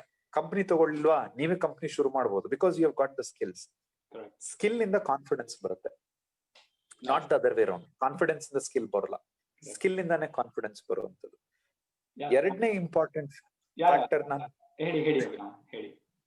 ಎರಡನೇ ಇಂಪಾರ್ಟೆಂಟ್ ಫ್ಯಾಕ್ಟರ್ ನನಗ್ ನಾನು ಹೇಳ್ಕೊಳ್ಳೋದೇನು ಅಂತಂದ್ರೆ ರಿಲ್ಯಾಕ್ಸ್. ಓಕೆ, ಯಾವಾಗ ಜೀವನದಲ್ಲಿ ಫೇಲ್ಯೂರ್ಸ್ ಕಾಣ್ತೀರಾ, you got to relax, go back to your drawing board. Okay, it is not the end of the world. ಖಂಡಿತವಾಗ್ಲೂ ಅದು ಫೇಲ್ಯೂರ್ಸ್ ಏನಿದೆ ಅದನ್ನ ಫೇಲ್ಯೂರ್ಸ್ ಅಂತ ತಗೊಳ್ಬೇಡಿ. Think that as a learning opportunity. ತುಂಬಾ ಆಗತ್ತೆ. ನಾನು 22ನೇ 23ನೇ ವಯಸ್ಸಲ್ಲಿ ತುಂಬಾ ಫೇಲ್ಯೂರ್ಸ್ ನೋಡಿದೀನಿ. ಆ ಫೇಲ್ಯೂರ್ಸ್ ಜೊತೆ ಅಸೋಸಿಯೇಟ್ ಆಗಿರುವಂತ ಎಮೋಷನ್ಸ್ ನಾನು ಎಕ್ಸ್ಪೀರಿಯನ್ಸ್ ಮಾಡಿದೀನಿ. ಬರೀ ನಿಮ್ಮಿಂದಲ್ಲ, ನಿಮ್ಮ ಮನೆಯವರಿಂದ ಆಗಿರ್ಬೋದು, ನಿಮ್ಮ ಫ್ರೆಂಡ್ಸ್ ಇಂದ ಆಗಿರ್ಬೋದು, ನಿಮ್ಮ ಕ್ಲೈಂಟ್ಸ್ ಇಂದ ಆಗಿರ್ಬೋದು, ಹೊರ ಜಗತ್ತಿಂದ ಏನೇನ್ ನಿಮಗ್ ಬರುತ್ತೆ ಆ ಎಮೋಷನ್ಸ್ ನಾನು ನೋಡಿದೀನಿ. ಎಮೋಷನ್ಸ್ಗೆ ಆ ಮೂಮೆಂಟ್ ಅಲ್ಲಿ ನನ್ನ ಮನಸ್ಸಲ್ಲಿ ಏನೇನು ಏರುಪೇರುಗಳಾಯ್ತು ಅಂತ ನನಗ್ ಗೊತ್ತು. ಇವಾಗ ನೋಡಿದ್ರೆ ಅದು ಸಿಲ್ಲಿ ಅನ್ಸುತ್ತೆ, ಸಚ್ ಅ ಸಿಲ್ಲಿ ಥಿಂಗ್, ನಾನು ಸುಮ್ಮನೆ ಓವರ್ ರಿಯಾಕ್ಟ್ ಮಾಡಿದೆ ಅಂತ. But at that moment I did react. So ಯಾವ್ದೇ ಫೇಲ್ಯೂರ್ಸ್ ಗಾದ್ಲು don't react, take it in your stride. ನೀವು ಅದನ್ನ ಒಂದು ಲರ್ನಿಂಗ್ ಆಪರ್ಚುನಿಟಿ ಅಂತ ತಗೊಂಡು and move forward. Don't halt, don't stop, move forward. ಅದೇ Abraham Lincoln says I am a slow walker but I never walk backwards ಅಂತ. ನಿಧಾನಕ್ಕೆ ಹೋದ್ರೂ ಪರವಾಗಿಲ್ಲ, ಬಟ್ ಕೀಪ್ ವಾಕಿಂಗ್. ಒಂದ್ ಹೆಜ್ಜೆ ಚಿಕ್ಕ ಚಿಕ್ಕ ಸ್ಟೆಪ್ಸ್ ಇಟ್ಟು ಯಾವತ್ತೋ ಒಂದ್ ದಿವಸ ನೋಡಿದಾಗ ಅದು ಲಕ್ಷಾಂತರ ಸ್ಟೆಪ್ಸ್ ಆಗೋಗಿರುತ್ತೆ. ನಿಮಗೆ ಗೊತ್ತಿಲ್ದಿರ ನೀವು ಇದ್ ಮಾಡ್ತೀರಿ. But at any point of time don't react, relax, go back to your drawing board, plans ಮಾಡಿ and you keep moving forward. Because ಆ ವಯಸ್ಸಲ್ಲಿ ನನಗಾಗ್ತಿದ್ದಂತ ಎಮೋಷನಲ್ ರಿಯಾಕ್ಷನ್ಸು ನನ್ನ ಪ್ರೋಗ್ರೆಸ್ ನ ಸಾಕಷ್ಟು ಇದು ಮಾಡಿದೆ, ಅಂದ್ರೆ ಕುಂಠಿತ ಮಾಡಿದೆ ಅದು. I know that. Emotionally also it will drain you out along. If you take it to the heart and not come back again. ಖಂಡಿತ ನಾವು ಮನುಷ್ಯರು, ನಮ್ಗೆ we are not ಒಂಥರ machines. ಸೊ ಏನೇ ಆಗ್ಲಿ ನಾಳೆ ನಾನು ಬಂದು ಅದೇ ತರ ಪರ್ಫಾರ್ಮ್ ಮಾಡ್ತೀನಿ ಅಂತ ನಾವು ಹೇಳೋದಕ್ ಆಗೋದಿಲ್ಲ, ಆಗಲ್ಲ. ಅದು ಇಟ್ಸ್ ನಾಟ್ ಪ್ರಾಕ್ಟಿಕಲಿ ಪಾಸಿಬಲ್ ಅಲ್ಲ. ಎಮೋಷನ್ಸ್ ಏನಾಗತ್ತೆ ಅಂತಂದ್ರೆ ತುಂಬಾ ನಿಮ್ಮನ್ನ ನೀವು ಕ್ವೆಶನ್ ಮಾಡ್ಕೊಂಡ್ಬಿಡ್ತೀರಾ. ಓ ನಾನು ನಿಜವಾಗ್ಲೂ ವರ್ತಾ, ನನಗೆ ಸ್ಕಿಲ್ ಇದೆಯಾ? You always feel like an imposter. ಅಂದ್ರೆ am I really capable enough to handle a company of your magnitude? Exactly. So it is good to have doubts, no doubt about it. It's good to have doubts, but make sure that you don't lose focus. Yeah, fine. Focus na kalkoltira, ಏನ್ ಮಾಡ್ಬೇಕು, ಏನ್ ಇದಿದ್ರು clarity ಇಟ್ಕೊಂಡು let the doubts exist. Doubtless ಆಗಿ ಜೀವನ ನಡೆಸೋದಕ್ಕೆ ಆಗುದಿಲ್ಲ. At the same time you have to be aware of where you want to go. ಆ ಜರ್ನಿ ರೋಡ್ ತುಂಬಾ ಆಗ್ಬೋದು, twist and turns, roller coaster, ಮೇಲೆ ಕೆಳಗಡೆ ಎಲ್ಲ ಆಗ್ತಿರುತ್ತೆ. But at some point of time you have to reach where you want to reach. Slow ಆದ್ರೂ ಪರವಾಗಿಲ್ಲ, but you got to reach. So those two things that I'm going to tell myself. Thanks Abhiram. ನಾನು ಇನ್ನೊಂದು ನಿಮ್ನ ಕೇಳ್ಬೇಕಂದ್ರೆ, probably over the 10 years ನೀವು ತುಂಬಾ clients ನ serve ಮಾಡಿರ್ತೀರಾ, ಲಾಟ್ ಆಫ್ ಸರ್ವಿಸಸ್, ಪ್ರಾಡಕ್ಟ್ಸ್ ನ ತಗೊಂಡ್ ಬಂದಿರ್ತೀರಾ. If I ask you to just look back and ಒಂದೆರಡು ಇನ್ಸಿಡೆಂಟ್ ಶೇರ್ ಮಾಡಿ, whichever you are proud of. Okay, ನಮ್ ಕ್ರಿಯೇಷನ್ಸ್ ಇಂದ ನಾವ್ ಈ ತರದೊಂದು ಸರ್ವಿಸ್ ಕೊಟ್ಟಿದ್ವಿ, ಈ ತರದೊಂದು ಪ್ರಾಡಕ್ಟ್ ಬಂದಿದೆ, ಅದಿಷ್ಟು ಜನಕ್ಕೆ ಇಂಪ್ಯಾಕ್ಟ್ ಮಾಡಿದೆ, ವ್ಯಾಲ್ಯೂ ಕೊಟ್ಟಿದೆ ಅನ್ನೋ ತರ, ಅಂದ್ರೆ ಯಾವ್ದನ್ನ ನಾಪಿಸ್ಕೊಳಕ್ ಇಷ್ಟಪಡ್ತೀರಾ? ಓಕೆ, ನಾನು ನೋಡಲ್ ಏಜೆನ್ಸಿ ಹೆಸರು ಹೇಳೋದಕ್ಕಾಗೋದಿಲ್ಲ, ಬಿಕಾಸ್ ಯಾವ್ದಾದ್ರು ಕಾನ್ಫಿಡೆನ್ಷಿಯಲ್ ಇದೆ ಅದೇ ಇರ್ಲಿ, ಅಟ್ ಲೀಸ್ಟ್ ಪಬ್ಲಿಕ್ ಡೊಮೈನ್ ಅಲ್ಲಿ ಇರುವಂತ ಇನ್ಫಾರ್ಮೇಶನ್ ಅದ್ರ ಶೇರ್ ಮಾಡಿದ್ರೆ. ಅಗೇನ್ ಅದೇ ನೋಡಲ್ ಏಜೆನ್ಸಿ ನಂಗೆ ಹೆಸರು ಹೇಳೋದಕ್ಕಾಗೋದಿಲ್ಲ, ಆದ್ರೆ ಒಂದು ಗವರ್ಮೆಂಟ್ ಏಜೆನ್ಸಿಗೆ ನಾವು ಒಂದು ಟ್ಯಾಕ್ಸಸ್ ನ ಕಲೆಕ್ಟ್ ಮಾಡುವಂತ ಒಂದು ಪೋರ್ಟಲ್ ನ ಮಾಡ್ಕೊಟ್ಟಿದೀವಿ. ಇದು 2016 ಅಲ್ಲಿ ಲಾಂಚ್ ಆಗಿರುವಂತದ್ದು, 4ನೇ ವರ್ಷ ಇದು. ಮುಂಬರುವ ವರ್ಷದಲ್ಲಿ 5ನೇ ವರ್ಷಕ್ಕೆ ಕಾಲಿಡುತ್ತೆ. ಅದೇ ತರ ಇನ್ನೊಂದು ನೋಡಲ್ ಏಜೆನ್ಸಿನೂ ಇದೆ ಬೆಂಗಳೂರಲ್ಲಿ. ಈ 2ನೇ ನೋಡಲ್ ಏಜೆನ್ಸಿನ ಇನ್ನೊಂದು ಬೇರೆ ಯಾರೋ ಮಾಡಿದ್ದಾರೆ. ಅವರ ಸಕ್ಸಸ್ ರೇಟು ಅರೌಂಡ್ 63%, 64% ಇದೆ. ನಾವು ಈ ಪ್ರಾಜೆಕ್ಟ್ ತಗೊಂಡಾಗ ಆಲ್ರೆಡಿ ಈ ನೋಡಲ್ ಏಜೆನ್ಸಿ ಒಂದು ಸಲ ಈ ತರ ಪ್ರಯತ್ನ ಪಟ್ಟು ಫೇಲ್ ಆಗಿ ಒಂದು 8 ವರ್ಷದಿಂದ ಈ ಆನ್ಲೈನ್ ಪೋರ್ಟಲ್ಲೇ ಬೇಡ ನಮ್ಗೆ, ಇದು ಕಾಟ ಅಂತ ಹೇಳಿ ಇಟ್ಕೊಂಡಿರೋ ಅನುಭವ ಅವ್ರಿಗಿತ್ತು. ಸೊ ನಾವ್ 2016 ನನಗೆ ಒಂದು ಕಿಯೋನಿಕ್ಸ್ ಮೂಲಕ ನನಗೆ ಒಬ್ರು ಪರಿಚಯ ಆಗಿ ಅವರು ಒಂದು ಸೊಲ್ಯೂಷನ್ ಹೇಳಿ ಅಂತ ಹೇಳಿದಾಗ, ಒಂದು ಸೊಲ್ಯೂಷನ್ ಆರ್ಕಿಟೆಕ್ಟ್ ಮಾಡ್ಕೊಡಿ ನಮ್ಗೆ ಅಂತ ಹೇಳಿದಾಗ, ನಾನೊಂದು ಏನ್ ಸೊಲ್ಯೂಷನ್ ಹಾಕೊಟ್ಟೆ. ಆ ಕಂಪನಿ ಏನು ಪ್ರಾಡಕ್ಟ್ ಡೆಲಿವರಿ ಮಾಡ್ತು ಅದು ಇವತ್ತಿಗೂ ಚಾಲ್ತಿಯಲ್ಲಿದೆ. ನಾ ಹೇಳ್ದಂಗೆ ನನ್ನ ಇನ್ನೊಂದು ನೋಡಲ್ ಏಜೆನ್ಸಿ 60% ಅಲ್ಲಿ ಸಕ್ಸಸ್ ರೇಟ್ ಅಲ್ಲಿದ್ರೆ, ಈ ನೋಡಲ್ ಏಜೆನ್ಸಿ ಹತ್ತತ್ರ ಒಂದು 98% ಸಕ್ಸಸ್ ರೇಟ್ ಅಲ್ಲಿ ಇದೆ ಅವರ ಟ್ಯಾಕ್ಸ್ ಕಲೆಕ್ಷನ್ ಪೋರ್ಸಲ್. ಅಂದ್ರೆ ವರ್ಷಕ್ಕೆ ಅವರು ಹತ್ತತ್ರ ಒಂದು 600 ಕೋಟಿ ಚಿಲ್ಲರೆ ಇದು ತಗೋತಾರೆ, ಟ್ಯಾಕ್ಸ್ ಎಕ್ಸ್ಪೆಕ್ಟೇಷನ್ ಇರುತ್ತೆ ಅವ್ರದ್ದು. ಅದರಲ್ಲಿ ಕಳೆದ 2 ವರ್ಷದಿಂದ ಎಲ್ಲ ಅಂದ್ರೆ ಮುಂಚೆ ಆದ್ರೂ ಇತ್ತು, ಆಫ್ಲೈನ್ ಪೇಮೆಂಟ್ ಇತ್ತು, ಆನ್ಲೈನ್ ಪೇಮೆಂಟ್ ಇತ್ತು. ಕಳೆದ 2 ವರ್ಷದಿಂದ ಅವರು ಆಫ್ಲೈನ್ ಪೇಮೆಂಟ್ ನ ಕಂಪ್ಲೀಟ್ ಆಗಿ ಸ್ಟಾಪ್ ಮಾಡಿ ಎಲ್ಲಾರನು ಆನ್ಲೈನ್ ಪೇಮೆಂಟ್ ಮೂಲಕ ಮುಗಿಸ್ತಿದ್ದಾರೆ. ಇದು ತುಂಬಾ ದೊಡ್ಡದು. ಹತ್ತತ್ರ ಒಂದು 40 ಲಕ್ಷ ಜನ ಈ ವರ್ಷದಲ್ಲಿ ಪೇ ಮಾಡ್ತಾರೆ, ಈ ಪೋರ್ಟಲ್ ನ ಯೂಸ್ ಮಾಡ್ತಾರೆ. ಅಂದ್ರೆ ಅವ್ರಿಗೆ ತುಂಬಾ ಒಳ್ಳೆ ಹೆಸರು ತಂದು ಕೊಟ್ಟಿದೆ ಈ ಪೋರ್ಟಲ್. ಅಂದ್ರೆ ಅವರ ಬೇರೆ ಬೇರೆ ಮಾಡಿರುವಂತ ಪ್ರಾಜೆಕ್ಟ್ಸ್ ಗಳು ಸಾಕಷ್ಟು ಒಂಥರ ಈ ಮೀಡಿಯಾದಲ್ಲಿ ಅದ್ರ ಬಗ್ಗೆ ಸ್ವಲ್ಪ ಬೇರೆ ಬೇರೆ ತರ ವಿಷಯಗಳಿದ್ರು ಸಹ ಈ ಪ್ರಾಡಕ್ಟ್ ಬಗ್ಗೆ ಪ್ರತಿಯೊಬ್ರು ಮೆಚ್ಕೊಂಡು ಆರ್ಟಿಕಲ್ಸ್ ಬರೆದಿದ್ದಾರೆ. ಟಿವಿಯಲ್ಲಿ ಇಂಟರ್ವ್ಯೂಗಳಾಗಿದೆ. ಅಲ್ಲಿ ಯಾರು ಅಲ್ಲಿ IT ಸೆಲ್ ಹೆಡ್ ಆಗಿದ್ರು ಅವ್ರದೆಲ್ಲ ಇಂಟರ್ವ್ಯೂಗಳು ಮಾಡಿದ್ದಾರೆ. ತುಂಬಾ ಒಳ್ಳೆ ಹೆಸರಲ್ಲಿ. ಅಂಡ್ ನ್ಯಾಷನಲ್ ಲೆವೆಲ್ ಅಲ್ಲಿ ಆ ಪೋರ್ಟಲ್ಗೆ ಅವಾರ್ಡ್ ಸಹ ಬಂದಿದೆ. ಈ ಏಜೆನ್ಸಿ IT ಸೆಲ್ ಏನಿದೆ ಅಲ್ಲಿಗೆ ಅವಾರ್ಡ್ ಸಹ ಬಂದಿದೆ ಅವ್ರಿಗೆ. ಸೊ ಇದೊಂದು ತುಂಬಾ ಸ್ಟಾರ್ಟ್ಅಪ್ಸ್ ಗಳಿಗೆ ಹೆಲ್ಪ್ ಮಾಡಿದೀವಿ ನಾವು. ಅಂದ್ರೆ ಹೆಲ್ಪ್ ಅಗೇನ್ ವರ್ಡ್ ಯಾಕೆ ಯೂಸ್ ಮಾಡ್ತೀನಿ ಅಂತ ಹೇಳಿದ್ರೆ, ಸ್ಟಾರ್ಟ್ಅಪ್ ಗಳಿಗೆ ಪ್ರಾಬ್ಲಮ್ ಸ್ಟೇಟ್ಮೆಂಟ್ ಇರುತ್ತೆ, ಬಟ್ ಅವರ ಪ್ರಾಬ್ಲಮ್ ನ ಹೇಗೆ ಸಾಲ್ವ್ ಮಾಡೋದು ಅನ್ನೋದು ಕ್ಲಾರಿಟಿ ಇರುತ್ತಿಲ್ಲ. ಸೊ ನಾವು ಬರೀ ಸರ್ವಿಸ್ ಪ್ರೊವೈಡರ್ ಆಗ್ದಿರಾ ಟೆಕ್ ಎವಾಂಜಲಿಸಂ ಅಂತ ಹೇಳ್ತಾರೆ.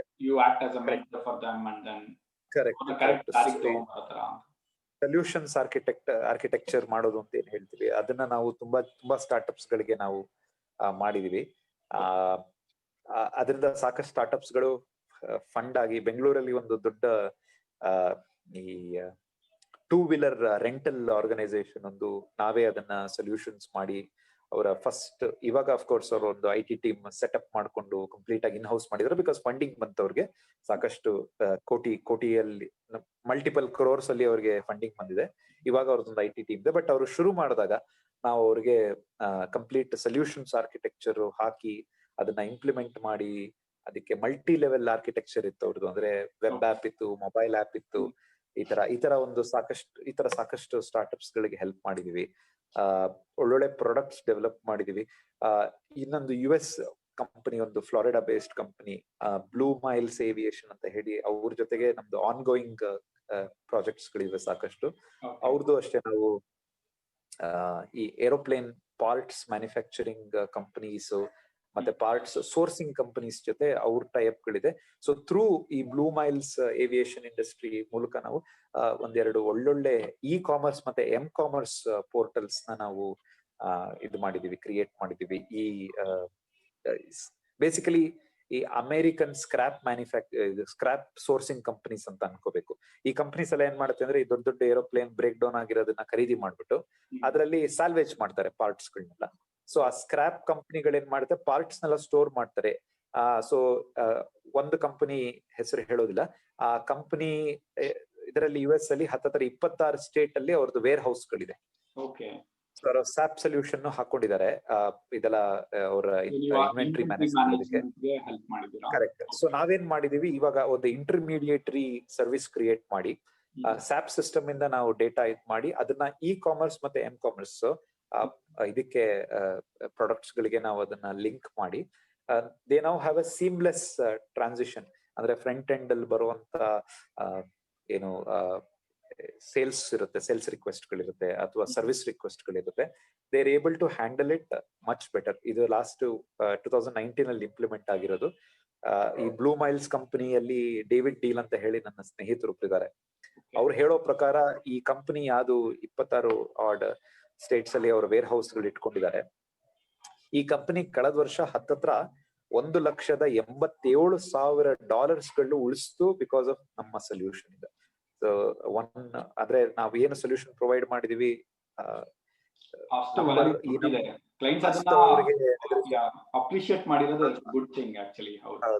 ಅಂದ್ರೆ ಅವ್ರಿಗೆ ಅಷ್ಟು ಉಳಿಸಕ್ಕಾಗಿದೆ.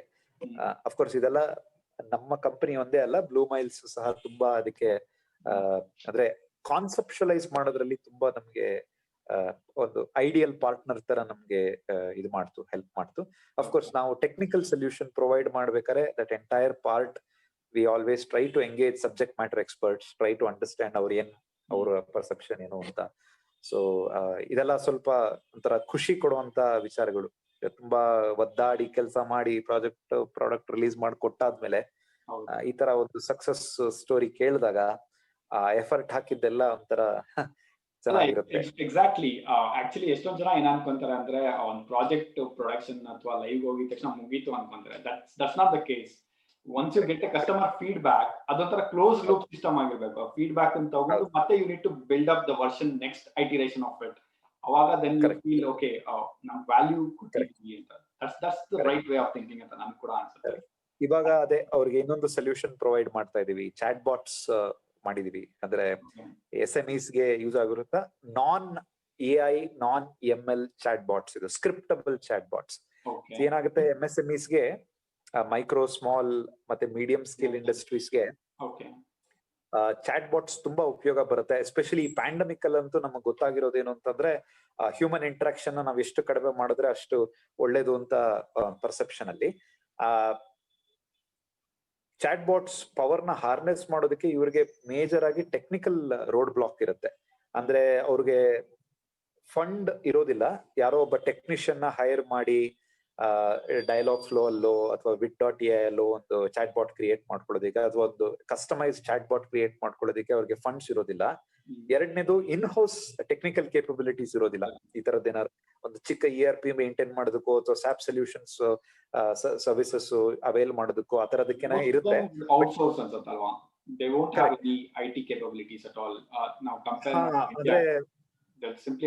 ಸ್ವಲ್ಪ ಕಂಪನೀಸ್ ಇಟ್ಕೋತಾರೆ, ಸ್ವಲ್ಪ ಕಂಪನೀಸ್ ಔಟ್ಸೋರ್ಸ್ ಮಾಡ್ತಾರೆ. ನನಗೊಂದು ಸ್ವಲ್ಪ ಮೈಕ್ರೋ ಈ MSMEs ಸ್ವಲ್ಪ ಒಂದು 3-4 ಕಂಪನಿಗಳು ನಾವು ಸರ್ವಿಸ್ ಮಾಡ್ತೀವಿ. ಅವರಲ್ಲೂ ಅಷ್ಟೇ ಒಂದು IT ಟೀಮ್ ಇದೆ, ಬಟ್ ಅವರ ಟೆಕ್ನಿಕಲ್ ಕೇಪಬಿಲಿಟೀಸ್ ಆರ್ ಮಿನಿಮಲಿಸ್ಟಿಕ್. ಅಂದ್ರೆ ಅವರು ಆಪರೇಷನ್ ಮೇಂಟೈನ್ ಮಾಡೋಷ್ಟು ಸ್ಕಿಲ್ಸ್ ಇರೋನು. ಎಕ್ಸಾಕ್ಟ್ಲಿ. ಸೊ ಏನಂತಂದ್ರೆ ಅವರದೊಂದು ಲ್ಯಾನ್ ಹ್ಯಾಂಡಲ್ ಮಾಡೋದು, ಸರ್ವರ್ ಅಲ್ಲಿ ಯಾವ್ದೋ ಒಂದು ಪರ್ಟಿಕ್ಯುಲರ್ ಸಾಫ್ಟ್ವೇರ್ ರನ್ ಮಾಡೋದು, ಟ್ಯಾಲಿ ರನ್ ಮಾಡೋದು, ಅಥವಾ ಬೇರೆ ಯಾವ್ದೋ ಒಂದು ಅಕೌಂಟಿಂಗ್ ಸಾಫ್ಟ್ವೇರ್ ರನ್ ಮಾಡೋದು.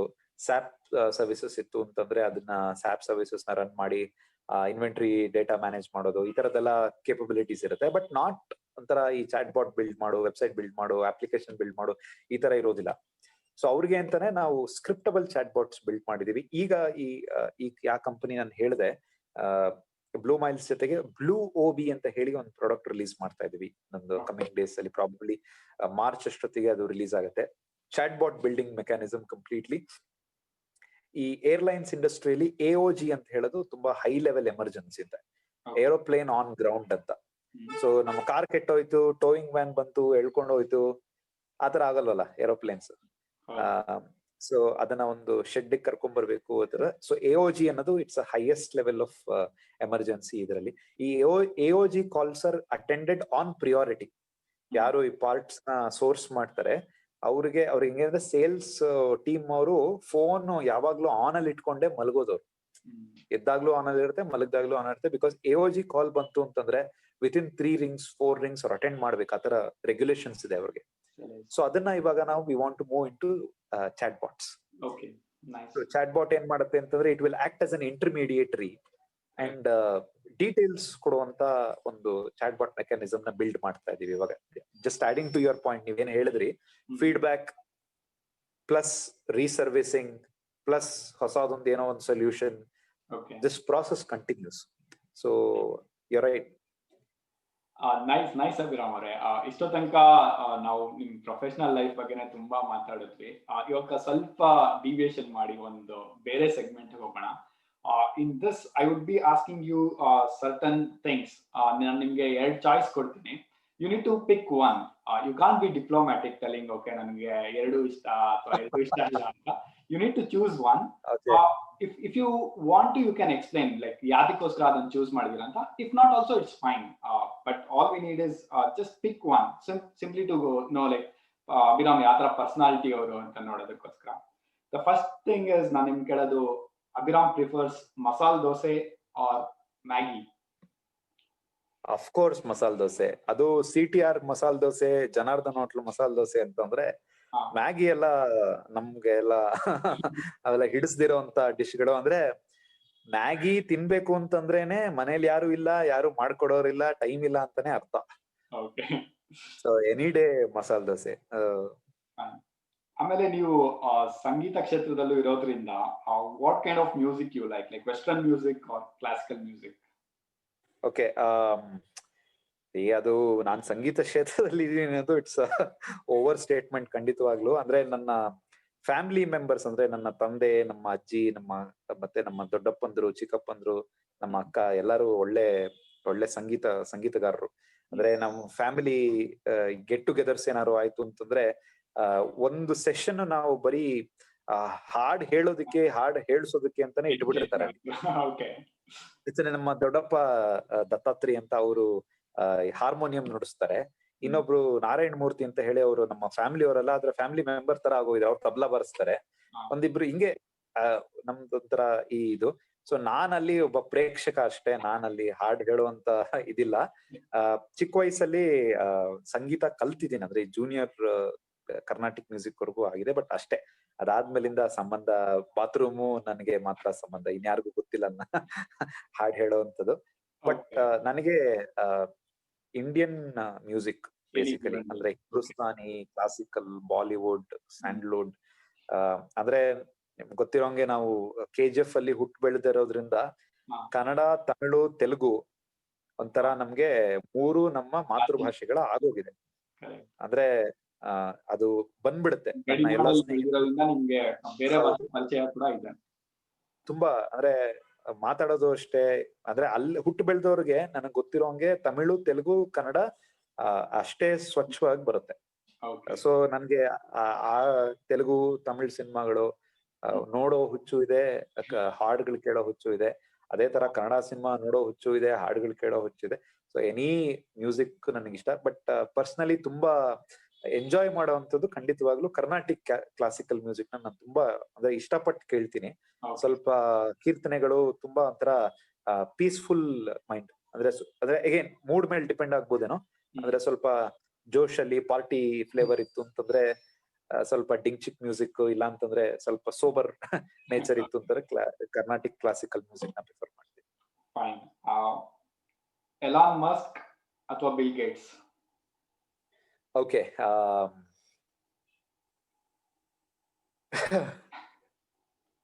Okay, Elon Musk. ಎರಡು ರೀಸನ್ ಇಂದ. I think to a large extent Bill Gates ಏನು ಸೊಲ್ಯೂಷನ್ಸ್ ಕಂಡಿಡಿದ್ರು, due respect to him, was kind of inspired, adapted by what Steve Jobs and his team were doing. Okay, ಅದ್ರದ್ದು controversy ಸಾಕಷ್ಟಿದೆ, ಅದ್ರ ಬಗ್ಗೆ ನಾವು ಮಾತಾಡೋದು ಬೇಡ. ನಾವೆಲ್ಲ ತುಂಬಾ ಚಿಕ್ಕ ಮನುಷ್ಯರು ಅವ್ರಿಗೆ ಕಂಪೇರ್ ಮಾಡಿದ್ರೆ, ಅವ್ರು ಅಚೀವ್ ಮಾಡಿರುವಂತದ್ದು ಕಂಪೇರ್ ಮಾಡಿದ್ರೆ we are all very small people to be discussing about them. But Gates ಮಾಡಿರುವಂತ ಸೊಲ್ಯೂಷನ್ ಅದನ್ನ ಕಾನ್ಫ್ಲಿಕ್ಟ್ ಮಾಡೋದಕ್ಕಾಗಲ್ಲ, that it was inspired. Okay, Elon Musk ಏನ್ ಮಾಡ್ತಾ ಇದಾರೆ, it is something out of the world. Okay, ಅಂದ್ರೆ ಅವರ ಮಾಡ್ತಿರೋಂತ ಸೊಲ್ಯೂಷನ್ಸ್, ಆ nature of taking risk and going against the flow of life ಇದೆಯಲ್ಲ, ಅದು ತುಂಬಾ ಅಂದ್ರೆ ಕರೇಜಿಯಸ್ ಪೀಪಲ್ ಮಾಡುವಂತ ಕೆಲಸ, ತುಂಬಾ ಧೈರ್ಯವಂತರು, ತುಂಬಾ ಧೈರ್ಯಶಾಲಿಗಳು ಮಾಡುವಂತ ಕೆಲಸ ಅದು. ಆ ಧೈರ್ಯಕ್ಕೆ ನಾವು ಖಂಡಿತವಾಗ್ಲೂ ಮೆಚ್ಚಬೇಕು. ಬಿಕಾಸ್ ಬಿಲ್ ಗೇಟ್ಸ್ ತುಂಬಾ ಈಸಿಯಾಗಿ ಅವರ ಸೊಲ್ಯೂಷನ್ ನ ಹೊರಗಡೆ ತಂದ್ರು, ಬೇಗ ಒಂಥರ ಮಾರ್ಕೆಟ್ ಪೊಸಿಷನ್ ನ ಬೇಗ ಕನ್ಸಾಲಿಡೇಟ್ ಮಾಡ್ಕೊಂಡ್ಬಿಟ್ರು. And he stayed true to it. ಬೇರೆ ಏನೋ ಎಕ್ಸ್ಪೆರಿಮೆಂಟೇಶನ್ಸ್ ಮಾಡ್ಲಿಲ್ಲ ಅವರು. ಬಟ್ ಇಲಾನ್ ಮಸ್ಕ್ ನೋಡಿ, ಅವರ ಪೋರ್ಟ್ಫೋಲಿಯೋ ನೀವು ನೋಡಿದ್ರೆ it ranges from something to something. ಅವ್ರು ಯಾವಾಗ್ಲೂ ಒಂದ್ಸಲಿ ಟಿ ಶರ್ಟ್ ಸೇಲ್ ಮಾಡ್ಬಿಡ್ತಾರೆ, ರಾಕೆಟ್ ಸೈನ್ಸ್ ಅಂತಾರೆ, ಅದಾರು ಓಕೆ, ಟಕಿಲಾ ಮಾಡ್ಬಿಡ್ತಾರೆ, ಟಿ ಶರ್ಟ್ಸ್ ಗಳು ಸೇಲ್ ಮಾಡ್ಬಿಡ್ತಾರೆ, ಆಮೇಲೆ ಇನ್ನೆಲ್ಲೋ ಬೋರಿಂಗ್ ಕಂಪನಿ ಅಂತ ಮಾಡ್ಬಿಡ್ತಾರೆ. ಈ ಪೋರ್ಟ್ಫೋಲಿಯೋ ಇದೆಯಲ್ಲ, it is wide range and he sees opportunities in everything. So ಅದೇನಾಗತ್ತೆ, it rubs off as an entrepreneur. ಅಂದ್ರೆ ಯು ಆಲ್ವೇಸ್ ಅದರ ಇಟ್ಸ್ ಒಂಥರ ಈ ಥ್ರಿಲ್ ಕೊಡುವಂತ ಕೆಲಸ ಅದು. Okay, Bangarapete or Bengaluru? Bangarapete, hands down. Okay, hands, sorry Bengaluru, but hands down Bangarapete. ಬಂಗಾರಪೇಟೆಯಲ್ಲಿ ಇರುವಂತ ನೆಮ್ಮದಿ ಬೆಂಗಳೂರಲ್ಲಿ ಇಲ್ಲ. ಬಂಗಾರಪೇಟೆಯಲ್ಲಿ ಇವಾಗ್ಲೂ ನಮ್ಮ ಅತ್ತೆ ಮನೆ ಅಲ್ಲೇ ಇರೋದು. ಸೊ ಯಾವಾಗ್ಲಾರು ವೀಕೆಂಡ್ ಹೋದಾಗ 2 ದಿವಸ ಅದೆಷ್ಟು ನೆಮ್ಮದಿ ಕೊಡುತ್ತೆ ಆ ಊರು, ಆ ಜನ. ಅಂದ್ರೆ ನೀವ್ ಇಡೀ ಊರು ಸುತ್ತಾಡಿದ್ರು ಎಲ್ಲಾ ಕಡೆ ನಿಮ್ಗೆ ಗೊತ್ತಿರೋಂತ ಜನಗಳೇ. ಯಾರೋ ಒಬ್ರು ಯಾವಾಗ ಬಂದೆ ಅಂತ ಕೇಳೋರೆ, ಯಾರು ಒಬ್ರು ಮಾತಾಡ್ಸೋರೆ, ಎಲ್ಲಾರು ಅಂದ್ರೆ ತಂದೆ ತಾಯಿ ಬಗ್ಗೆ ಕೇಳೋಂತವ್ರೆ. ತದನಂತರ ಆತ್ಮೀಯತೆ ಜಾಸ್ತಿ, ಯಾಕಂದ್ರೆ ಚಿಕ್ಕ ಊರಾಗಿರೋದ್ರಿಂದ ಎಲ್ಲಾರು ಒಂದ್ ಕಡೆ ಆ ಮುಖ ನಿಮಗೆ ಪರಿಚಯ ಗೊತ್ತಾಗೇ ಆಗತ್ತೆ. So hands down Bangarapete. Of course needless to say Bangarapete panipuri ಅದೆಲ್ಲ ತಿಂದು ಬೆಳೆದಂತವ್ರು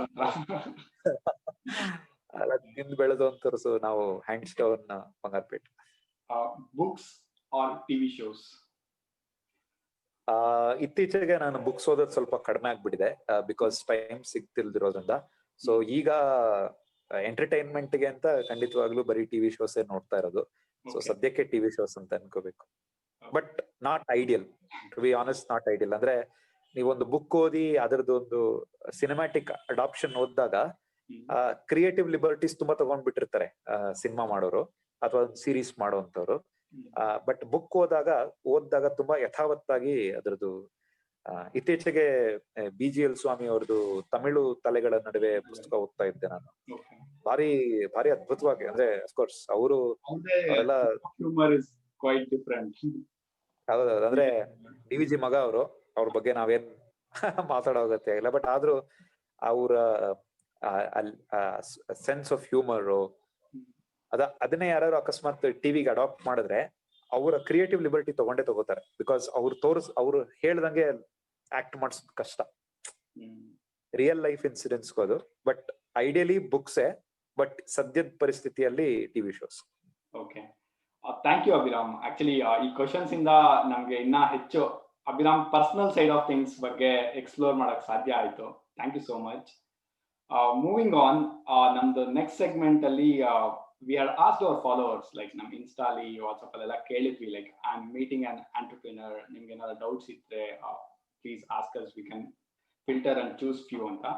ಅದರಲ್ಲಿ ಚೂಸ್ ಮಾಡಿರೋ ಒಂದು ಕ್ವಶನ್ ಏನು ಅಂತ ಅಂದ್ರೆ, especially like you are from tier 2 tier 3 city ಅಂತ ಹೇಳಿದ್ರಲ್ಲ, ಇಲ್ಲೂ ಅದೇ ತರ ಕೇಳಿದ್ದಾರೆ. How does networking help in entrepreneurship ಅಥವಾ business, especially for tier 2 city guys ಅಂತ? tier 1 ಅಲ್ಲಿ ಇದ್ರೆ yes, you have lot of opportunities to interact with people, attend events. But tier 2 tier 3 ಅವರು ಏನ್ ಮಾಡ್ಬೇಕು ಅಂತ ಅಂದ್ರೆ, ನೀವು ಒಂದು ಇದು ಯು ಶುಡ್ ಡೂ ಇಟ್ ಅನ್ನೋದೇನಾರ ಇದ್ರೆ ಹೇಳಿದ್ರೆ ಅನುಕೂಲ ಆಗತ್ತೆ. ಬಿಸ್ನೆಸ್ಗೆ ನೆಟ್ವರ್ಕ್ ತುಂಬಾ ಇಂಪಾರ್ಟೆಂಟ್. ಓಕೆ, ಅಂದ್ರೆ ಅದೇನೋ ಹೇಳ್ತಾರೆ, ಅಪ್ನಾ ಪೈಸಾ ಬಾಪ್ ಕಾ ಪೈಸಾ, ಎರಡ್ ತರ ಬಿಸ್ನೆಸ್. ನಮ್ ದುಡ್ಡು, ತಂದೆ ದುಡ್ಡು. ಅಂದ್ರೆ ತಂದೆ ಬಿಸ್ನೆಸ್ ಮಾಡಿ ಅವ್ರು ದುಡ್ದು ನಿಮಗೆ ಪಾಸ್ ಆನ್ ಮಾಡುವಂತ ಲೆಗೆಸಿ ಬಿಸ್ನೆಸ್ಗಳು, ನಾವೇ ದುಡ್ಡು ಹಾಕಿ ಶುರು ಮಾಡುವಂತ ಬಿಸ್ನೆಸ್ಗಳು. ಎರಡರಲ್ಲೂ ಏನ್ ಕಾಮನ್ ಅಂದ್ರೆ ದುಡ್ಡು. ಸೊ ದುಡ್ಡು ಬೇಕು ನಿಮ್ಗೆ ಬಿಸ್ನೆಸ್ ಮಾಡೋದಕ್ಕೆ. ಬಟ್ ಬಿಸ್ನೆಸ್ ನಡೆಸೋದಕ್ಕೆ ನೆಟ್ವರ್ಕ್ ಅನ್ನೋದು ತುಂಬಾ ಇಂಪಾರ್ಟೆಂಟ್. ಈ tier 2 tier 3 ಸಿಟೀಸ್ ಅಲ್ಲಿ ಸಿಟೀಸ್ ಇಂದ ಬಂದಂತವ್ರು tier 1 ಸಿಟೀಸ್ ಬಂದಾಗ ತುಂಬಾ ಇದ್ ಮಾಡೋದು ಅಂದ್ರೆ ಕಷ್ಟ ಪಡೋದು ನೆಟ್ವರ್ಕ್ ಬೆಳೆಸ್ಕೊಳ್ಳೋದಕ್ಕೆ ಖಂಡಿತವಾಗ್ಲು. ಇವಾಗ ಸಾಕಷ್ಟು ಫೋರಮ್ಸ್ ಗಳಿದೆ ವೇರ್ ನೀವು ಹೋಗಿ ನೆಟ್ವರ್ಕ್ ನೀವೇ ಬೆಳೆಸ್ಕೋಬೇಕು. ಬಟ್ ಎಲ್ಲದಕ್ಕೂ ತುಂಬಾ ಏನು ಅಂತಂದ್ರೆ ಆ ಗೋ ಗೆಟರ್ ಆಟಿಟ್ಯೂಡ್ ನಿಮ್ಗೆ ಇರ್ಬೇಕು. ನಿಮಗ್ ಬೇಕು, ನೀವು ಬೆಳೆಸ್ಕೋಬೇಕು. ಸೊ ನೀವು ಪ್ರೋಆಕ್ಟಿವ್ ಆಗಿರ್ಬೇಕು. It's not that don't have that burden telling ನಾನು ಯಾವ್ದೋ ಚಿಕ್ಕ ಊರಿಂದ ಬರ್ತಾ ಇದೀನಿ ಅನ್ನೋದು ಫಸ್ಟ್ ತಲೆಯಿಂದ ತೆಗ್ದಾಕ್ಬಿಡಿ. ನೀವು ಹೋಗಿ ನೀವು ಅಪ್ರೋಚ್ ಮಾಡಕ್ ಶುರು ಮಾಡಿ ಅನ್ನೋ. ಸರ್ ಏನು ಡಿಫ್ರೆನ್ಸ್ ಇಲ್ಲ sir. I am telling you with a lot of confidence. I am sure ನೀವು ಸಾಕಷ್ಟು ಜನ IITians ನ ಮೀಟ್ ಆಗಿರ್ತೀರಾ, IIMers ನ ಮೀಟ್ ಆಗಿರ್ತೀರಾ. I am telling you, after a certain point all that matters is skill. Skill ಅಷ್ಟೇ. ನೀವು tier 2 ಅಂದನಾರು ಬಂದಿರಿ, tier 3 ನಮ್ಮ ತಂಗರಸು ನಟರಾಜನ್ ಯಾರು ಮೊನ್ನೆ ODI ಅಲ್ಲಿ T20 ಡೆಬ್ಯೂ ಮಾಡಿದ್ರು. he's a living example of ಇದು ಈ ಸಕ್ಸಸ್ ಸ್ಟೋರಿ. tier 2 tier 3 ಅನ್ಕೊಂಡಿರೋದೆಲ್ಲ ನಮ್ಮ ಮನೋಭಾವ ಅಷ್ಟೇ. ಇಟ್ಸ್ ಅವರ್ ಇದು. ಸೊ ನಾವೇನ್ ಅನ್ಕೋತೀವಿ, ನಾವು ನನ್ಗೂ ಇತ್ತು ದಟ್ ನಾನು ಯಾವ್ದೋ tier 2 tier 3 ಕಾಲೇಜಲ್ಲಿ ಓದಿದ್ದು, how will I. But honest ಆಗಿ ಹೇಳ್ಬೇಕು ಅಂತಂದ್ರೆ ನಾವೊಂಥರ ಸ್ಟ್ರೀಟ್ ಸ್ಮಾರ್ಟ್ ಆಗಿರ್ತೀವಿ. ಬೆಂಗಳೂರು ಮಕ್ಕಳಲ್ಲಿ ಇಲ್ದಿರೋಂತ ಎಷ್ಟೋ ಗುಣಗಳು ನಮಗಿರುತ್ತೆ. ಆ ಗುಣಗಳನ್ನ ನಾವ್ ಎಕ್ಸ್ಪ್ಲೋರ್ ಮಾಡ್ಬೇಕು. ನಮ್ಗೆ ಮೇನ್ ನಮ್ಮ ಪ್ರಾಬ್ಲಮ್ ಏನು ಅಂದ್ರೆ ನಾವ್ ಅನ್ಕೋತೀವಿ ನನಗ್ ಸ್ಕಿಲ್ ಇಲ್ಲ, ನನಗಿಲ್ಲ ಅಂತ. ಬಟ್ ಎದ್ದು ನಿಂತು ಹೇಳ್ಬೇಕಾಗಿರೋದೇನು ಅಂತಂದ್ರೆ ಐ ಆಮ್ ಹಿಯರ್. ನಾವು ಪ್ರೋಆಕ್ಟಿವ್, ನಮಗ್ ಬೇಕು. ಈ ಸೇಲ್ಸ್ ಅಲ್ಲಿ ಒಂದು ಶೇಮ್ಲೆಸ್ ಸೆಲ್ಲಿಂಗ್ ಅಂತ ಒಂದು ಇದು ಬರುತ್ತೆ.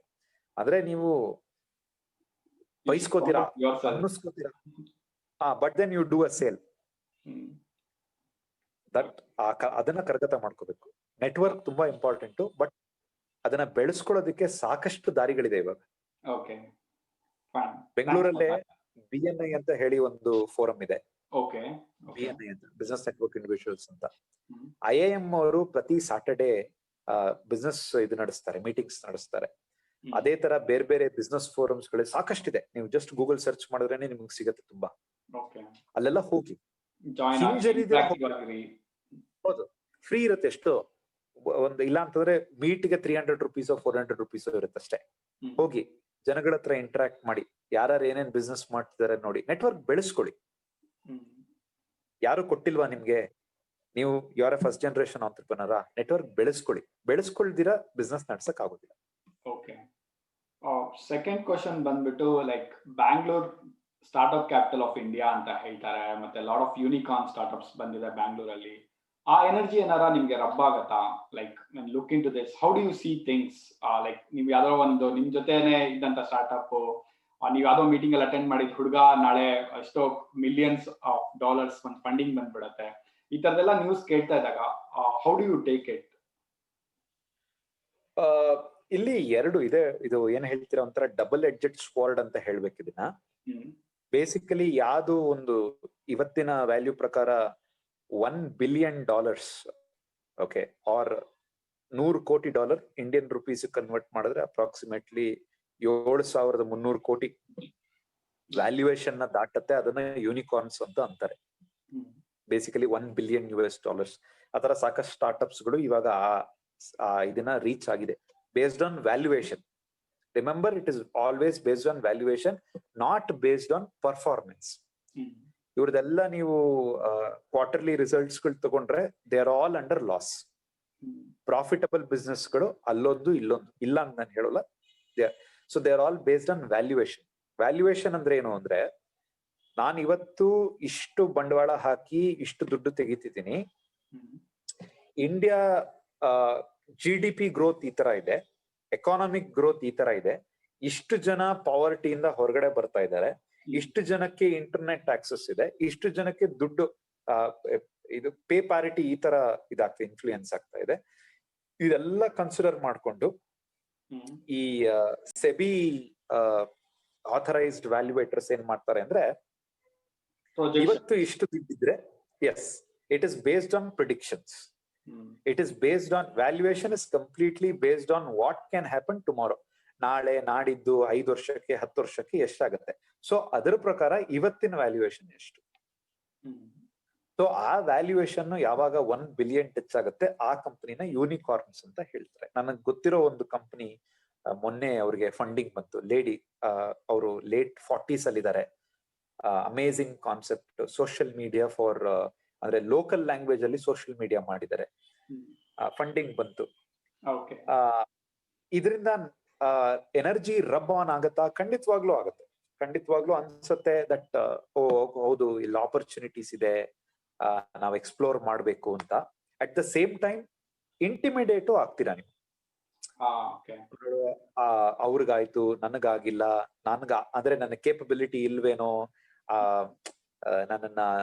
ನನ್ಗೇನೋ ಪ್ರಾಬ್ಲಮ್ ಇದೆಯೇನೋ, ಅಂದ್ರೆ ನನ್ನ ಬಿಸ್ನೆಸ್ ಅಲ್ಲಿ ಏನೋ ಪ್ರಾಬ್ಲಮ್ ಇದೆಯೇನೋ ಅಂತ. ಎರಡು, it's a double edged sword. ಮುಂಚೆ ನನಗೆ ಈ ತರ ಫ್ಯಾಕ್ಟರ್ಸ್ ಬರ್ತಿದ್ದಾಗ ನನಗೆ ಅದೇ ಏರುಪೇರು, ಎಮೋಷನಲ್ ಏರುಪೇರು ಆಗ್ತಿತ್ತು. ಬಟ್ ಇತ್ತೀಚೆಗೆ ನನ್ಗನ್ಸಿದ್ದೇನು, ನನಗೆ ತುಂಬಾ ಒಂಥರ ಮನದಟ್ಟಾಗಿರುವಂತ ಫ್ಯಾಕ್ಟರ್ ಏನು ಅಂದ್ರೆ, ಅವ್ರ ಜರ್ನಿ ನಡೆಸ್ಕೊಂಡು ಹೋಗ್ತಿದ್ದಾರೆ, ನಾವು ನಮ್ ಜರ್ನಿ ನಡೆಸ್ಕೊಂಡು ಹೋಗ್ಬೇಕು. Exactly. There is a saying, business is not a zero sum equation. Like ಒಬ್ಬನಿಗೆ ಪ್ರಾಫಿಟ್ ಆಯ್ತು ನಿಮ್ಗೆ ಲಾಸ್ ಆಗ್ಲೇಬೇಕು ಅಂತ ಏನಿಲ್ಲ. It's just that plus minus ಎಲ್ಲ ಆಗಿ ಈಕ್ವಲ್ ಟು ಝೀರೋ ಆಗೋ ಸೀನ್ ಇಲ್ಲ. ಬಿಸ್ನೆಸ್ ಅಲ್ಲಿ everybody can grow together, everybody can make money. ಅದನ್ನೊಂದು ಅವ್ರ ಜರ್ನಿ ಅವ್ರು ನಡ್ಕೊಂಡು ಹೋಗ್ತಾರೆ, ನಮ್ ಜರ್ನಿ ನಾವು ನಡ್ಕೊಂಡು ಹೋಗ್ಬೇಕು. ನಾವು ಅವರಿಂದ ಇನ್ಸ್ಪೈರ್ ಆಗೋಣ, hmm but at the same time let us not be intimidated by them. Fine. ಈಗ ನೀವು ಇಮ್ಯಾಜಿನ್ ಮಾಡ್ಕೊಳ್ಳಿ, ನಿಮ್ ಕಾಂಪಿಟೇಟರ್ಗೆ ಫಂಡಿಂಗ್ ಬಂತು ಅಂತ ಅನ್ಕೊಳ್ಳೋಣ. Hmm India is big enough for many such businesses to happen. ಹೌದು. ತುಂಬಾ ದೊಡ್ಡದು. ಈಗ ನೋಡಿ, ಸ್ವಿಗ್ಗಿ ಇದೆ, ಝೊಮ್ಯಾಟೊ ಇದೆ, ನಾಳೆ ಇನ್ನೊಬ್ಬ ಯಾವನೋ ಬರ್ಬೋದು, ಹೇಳೋದಕ್ಕಾಗೋದಿಲ್ಲ, ಬಿಕಾಸ್ ಇಂಡಿಯಾ ಇಸ್ ಬಿಗ್. ನೋಡಿ, ಸ್ವಿಗ್ಗಿ ಝೊಮ್ಯಾಟೊ ಬರೀ ಟೈರ್ 1 ಸಿಟೀಸ್, ಮೆಟ್ರೋಸ್ ಅಲ್ಲಿ ಮಾತ್ರ ಇರೋದು. ಹ್ಮ್ there is a huge money to be made out of tier 2, tier 3 cities. ಈಗ ಇಂಡಿಯನ್ ಇಂಟರ್ನೆಟ್ ಯೂಸರ್ಸ್ ಎಷ್ಟು ರೇಟ್ ಅಲ್ಲಿ ಬೆಳೀತಿದ್ದಾರೆ ಅಂತಂದ್ರೆ ಇಟ್ಸ್ ಅ ಹ್ಯೂಜ್ ಆಪರ್ಚುನಿಟಿ, ದೊಡ್ಡ ಆಪರ್ಚುನಿಟಿ ಅದು, right? So at any given point of time ನಾವು ಯೋಚನೆ ಮಾಡ್ಬೇಕಾಗಿರೋದೇನು ಅಂದ್ರೆ, ನಾವು ನಮ್ ತರ ಬೆಳಿತೀವಿ. ಈಗ ಫಾರ್ ಎಕ್ಸಾಂಪಲ್, ನೀವು ಚಿಕ್ಕ ವಯಸ್ಸಲ್ಲಿ ಹೈಟ್ ಕಂಪೇರ್ ಮಾಡ್ಕೋತಿದ್ವಿ ನಾವು, ಇವನೆಷ್ಟುದ್ದ ನಾನೆಷ್ಟುದ್ದ ಅಂತ. ನಾವು ಯಾರ ಬಗ್ಗೆ ಏನಾದ್ರು ಇವ್ ನಂಗಿನ ಉದ್ದ ಆಗೋದಾ ಅಂತ ನಾವ್ ಯೋಚನೆ ಮಾಡಿದ್ರೆ, ಅಥವಾ ಇವನು ನಂಗಿನ ಹೆಂಗ್ ಉದ್ದ ಆದ ಅಂತ ನಾನು ಯೋಚನೆ ಮಾಡಿದ್ರೆ, ಅದರಿಂದ ನಾನು ಉದ್ದನೂ ಆಗಲ್ಲ, ಕುಳ್ಳನೂ ಆಗಲ್ಲ. ಬಿಕಾಸ್ ನನ್ ಗ್ರೋತ್ ಏನಿದೆ, it is very specific to me. ನನ್ನ ಹಾರ್ಮೋನ್ಸ್ ಹೆಂಗಿದೆ, ನನ್ನ ಜೆನೆಟಿಕ್ಸ್ ಹೇಗಿದೆ, ಇದ್ರ ಮೇಲೆ ಡಿಸೈಡ್ ಆಗುವಂಥದ್ದು. ಅದೇ ತರಾನೇ ನಮ್ ಲೈಫ್ ಕೂಡ. ನಾವು ನಮ್ದೇನಿದೆ ನಾವು ನೋಡ್ಕೋಬೇಕು. Anil Kumble is a living example of this. See, Anil Kumble ಅವರು was not a big spinner of the ball. Okay? ಹೌದು. ಅವರ ಏಜ್ ಅಲ್ಲಿ ಇದ್ದಂತ ಸ್ಪಿನ್ನರ್ಸ್, ಶೇನ್ ವಾರ್ನ್ ಆಗಿರ್ಬೋದು, ಮುತ್ತಯ್ಯ ಮುರಳೀಧರನ್ ಆಗಿರ್ಬೋದು, ದಾನಿಶ್ ಕನೇರಿಯಾ ಆಗಿರ್ಬೋದು, ಅಥವಾ ಸ್ಟುವರ್ಟ್ ಮೆಕ್ಗಿಲ್ ಇರ್ಬೋದು, ಇವರೆಲ್ಲ ತುಂಬಾ ಟರ್ನ್ ಮಾಡೋರು ಬಾಲ್ ನ. But yet Anil Kumble is the 3rd highest wicket taker. ಯಾಕೆ ಅಂದ್ರೆ ಅವ್ರ ವೀಕ್ನೆಸ್ ನ ನಾವು ಕನ್ಸಿಡರ್ ಮಾಡಿದಿರ, ಸ್ಟ್ರೆಂತ್ ಮೇಲೆ ವರ್ಕ್ ಮಾಡಿದ್ರು ಅವರು. His strength was foxing the batsman. Pace ಅಲ್ಲಿ, ಬೌನ್ಸ್ ಅಲ್ಲಿ, ಲೆಂತ್ ಅಲ್ಲಿ, ಲೈನ್ ಅಲ್ಲಿ ಫಾಕ್ಸ್ ಮಾಡೋದು, ದಟ್ ವಾಸ್ ಹಿಸ್ ಸ್ಟ್ರೆಂತ್. ಇವಾಗ ಅವ್ರು ಅಕಸ್ಮಾತ್ ಶೇನ್ ವಾರ್ನ್ ಇಷ್ಟು ಟರ್ನ್ ಆಗತ್ತೆ, ನಾನು ಟರ್ನ್ ಮಾಡ್ತೀನಿ ಅಂತ ಯೋಚನೆ ಮಾಡಿದಿದ್ರೆ, ಅವರು ಆ ಕಡೆನೂ ಇರ್ತಿರ್ಲಿಲ್ಲ, ಈ ಕಡೆನೂ ಇರ್ತಿರ್ಲಿಲ್ಲ. ಸೊ ನಾವು ನಮ್ಮ ಸ್ಟ್ರೆಂತ್ ಏನಿದೆ ನಾವು ಅದನ್ನ ಕಾಪಾಡ್ಕೊಂಡು, ವೀಕ್ನೆಸ್ ಇರುತ್ತೆ ಪ್ರತಿಯೊಬ್ಬರು ಮನುಷ್ಯನಲ್ಲೂ, ವೀಕ್ನೆಸ್ ಇರುತ್ತೆ ಪ್ರತಿಯೊಂದು ಆರ್ಗನೈಸೇಷನ್ ವೀಕ್ನೆಸ್ ಇರುತ್ತೆ. ನಮ್ಮ ಸ್ಟ್ರೆಂತ್ ನ ನಾವು ನೋಡ್ಕೊಂಡು ಬೇರೆಯವ್ರಿಂದ ಇಂಟಿಮಿಡೇಟ್ ಆಗ್ದಿರಾ ನಮ್ ಸ್ಟ್ರೆಂತ್ ನಾವು ವರ್ಕ್ ಮಾಡ್ಕೊಂಡು ಹೋದ್ರೆ, at some point of time some success awaits us. There is no second thoughts about it. Thanks Abhiram. ಅದು ಆಕ್ಚುಲಿ ನೀವು ಒಳ್ಳೆ ಅನಾಲಜಿ ಕೊಟ್ಟು ಎಕ್ಸ್ಪ್ಲೇನ್ ಮಾಡಿದ್ರಿ. ಇವಾಗ ಕಾಮನ್ ಯಾರೋ ಲೈಮನ್ ನೋಡ್ತಾ ಇದ್ರು ಕೂಡ ಅವ್ರಿಗೂ ಅರ್ಥ ಆಗಿರುತ್ತೆ, like okay what is what ಅನ್ನತ್ರ. Thank you so much. Actually ನಾವು ಇವಾಗ ಲಾಸ್ಟ್ ಸೆಗ್ಮೆಂಟ್ ಬಂದಿದ್ದೀವಿ. We love to have you on and on, but time constant ಇರೋದ್ರಿಂದ we need to last segment. Last segment ಅಲ್ಲಿ ಏನು ಅಂದ್ರೆ, yes we know as individuals we may have lot of potential, ನಾವೆಲ್ಲ ಮಾಡ್ತಾ ಇದ್ರು at the end of the day we need a family support and all. So ಅದ್ರ ಬಗ್ಗೆ ನೀವು ending notes ಅಲ್ಲಿ if you want to thank your family ಅಥವಾ how supportive they are, ನಮ್ದು ಕೇಳಕ್ಕೆ ಇಷ್ಟ ಇದೆ. ಖಂಡಿತವಾಗ್ಲು. ಅಂದ್ರೆ ನಾನು ಹೇಳ್ದಂಗೆ, ನಾನು ಬಿಸ್ನೆಸ್ ಶುರು ಮಾಡಿದಾಗ ನನ್ನ ಇಬ್ರು ಸ್ನೇಹಿತರು, ಪ್ರಾಣ ಸ್ನೇಹಿತರು ನನ್ನ ಜೊತೆಗಿದ್ರು. ಪ್ರಾಬಬಲಿ ಅವರು ನನ್ನ ಜೊತೆಗೆ ಇರ್ಲಿಲ್ಲ ಅಂದಿದ್ರೆ ನಾನ್ ಬಿಸ್ನೆಸ್ ಶುರು ಮಾಡಿದ್ರು ಸಹ ಕಂಟಿನ್ಯೂ ಮಾಡುವಂತ ಗಟ್ಸು ನನಗಿತ್ತೋ ಇಲ್ವೋ ಗೊತ್ತಿಲ್ಲ. May be may not be. But ಆ ಟೈಮ್ಗೆ ಅವರು ದೇವರು ಕಳಿಸ್ದಂಗೆ ಇಬ್ರು ಇದ್ರು. ಅಂದ್ರೆ ಹೇಗೆ ಇವಾಗ ರಾಕೆಟ್ ಲಾಂಚ್ ಆಗ್ಬೇಕಾದ್ರೆ ಬೇರೆ ಬೇರೆ ಸೆಕ್ಷನ್ಸ್ ಇತ್ತು, ಅದೇ ತರನೇ they quit at the right time for them, right time for me. Emotionally speaking ಅವಾಗೆಲ್ಲ ಬೇಜಾರಾಗಿತ್ತು ನನ್ಗೆ, ಯಾರು ಇದ್ ಮಾಡ್ತಿಲ್ಲ ಅಂತ. But it was right time for me, it was right time for them. ಅವ್ರಿಬ್ರನ್ನ ನಾನು ಖಂಡಿತವಾಗ್ಲೂ ಇವತ್ತಿಗೂ ನಾನು ನೆನೆಸ್ಕೋತೀನಿ. ಅಂದ್ರೆ ಒಬ್ಬ ಅಂತೂ ಮೊದಲನೇ ಫಸ್ಟ್ ಕ್ವಿಟ್ ಮಾಡಿದವನು ಅಟ್ಲೀಸ್ಟ್ ಒಂದ್ 3 ತಿಂಗಳು ಹುಟ್ಟೋದ, ಅವನು ಜಾಸ್ತಿ ಬಿಸ್ನೆಸ್ ನೋಡ್ಲಿಲ್ಲ. ಎರಡನೇವನಂತೂ ಬರೀ ಕಷ್ಟನೇ ನೋಡಿದ್ದು.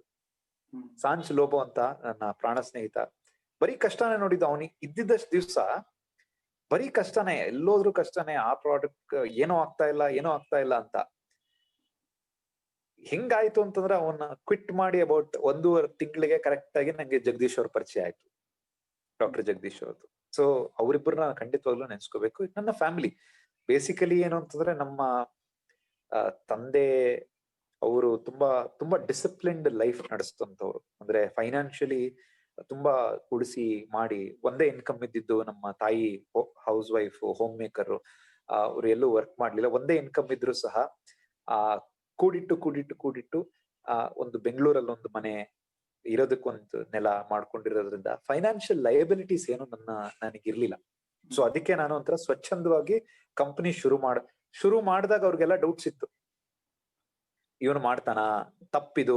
ಅಫ್ಕೋರ್ಸ್, ಯಾಕಂದ್ರೆ ಒಂದು ಬೆಮೆಲ್ ಫ್ಯಾಕ್ಟ್ರಿ ಅಂತಂದಾಗ 100 ಜನ ಮಾತಾಡ್ತಾರೆ, ಏನಪ್ಪಾ ಕೆಲ್ಸ ಸಿಕ್ಕಿದ್ದನ್ನು ಬಿಟ್ಟುಬಿಟ್ಟು ನೀನ್ ಈ ತರ ಮಗನ್ನ ಈ ತರ ಮಾಡಿಸ್ತಿದ್ಯಾ, ನೀನು ಬುದ್ಧಿ ಹೇಳ್ಬಾರ್ದ ತರ ತುಂಬಾ ಆಗಿದೆ ಪಾಪ ನಮ್ ತಂದೆಗೆ. ಅದನ್ನೆಲ್ಲ ನನ್ನ ಹತ್ರ ಹೇಳ್ಕೊಂಡಿದ್ದಾರೆ. ಅವ್ರಿಗೂ ಡೌಟ್ಸ್ ಇರುತ್ತೆ, ಖಂಡಿತವಾಗ್ಲೂ ಇರುತ್ತೆ ಡೌಟ್ಸ್. ಇವನ ಕೇಪಬಿಲಿಟಿ ಇದೆಯಾ, ಮಾಡ್ತಾನ? ಯಾಕಂದ್ರೆ ಗಂಡು ಅಂತಂದ್ಮೇಲೆ ಅವನು ಅರ್ನ್ ಮಾಡ್ಬೇಕು ಅನ್ನೋದು ನಮ್ಗೊಂಥರ ನಮ್ಮ ಕಲ್ಚರಲಿ ಅದು ಅಪ್ರಾಪ್ರಿಯೇಟ್ ಆಗೋಗಿದೆ. ಓಕೆ, ಇಂಜಿನಿಯರಿಂಗ್ ಮುಗೀತು, ಇವನ ಕೆಲ್ಸಕ್ಕೆ ಹೋಗ್ತಾನೆ, ದುಡ್ಡು ದುಡಿತಾನೆ, ವಿದೇಶಕ್ಕೆ ಹೋಗ್ತಾನೆ, ಮನೆ ಮಾಡಿ, ಇದೊಂದು ಒಂದು ಟೆಂಪ್ಲೆಟ್ ಇದೆ ನಮ್ಮ ದೇಶದಲ್ಲಿ.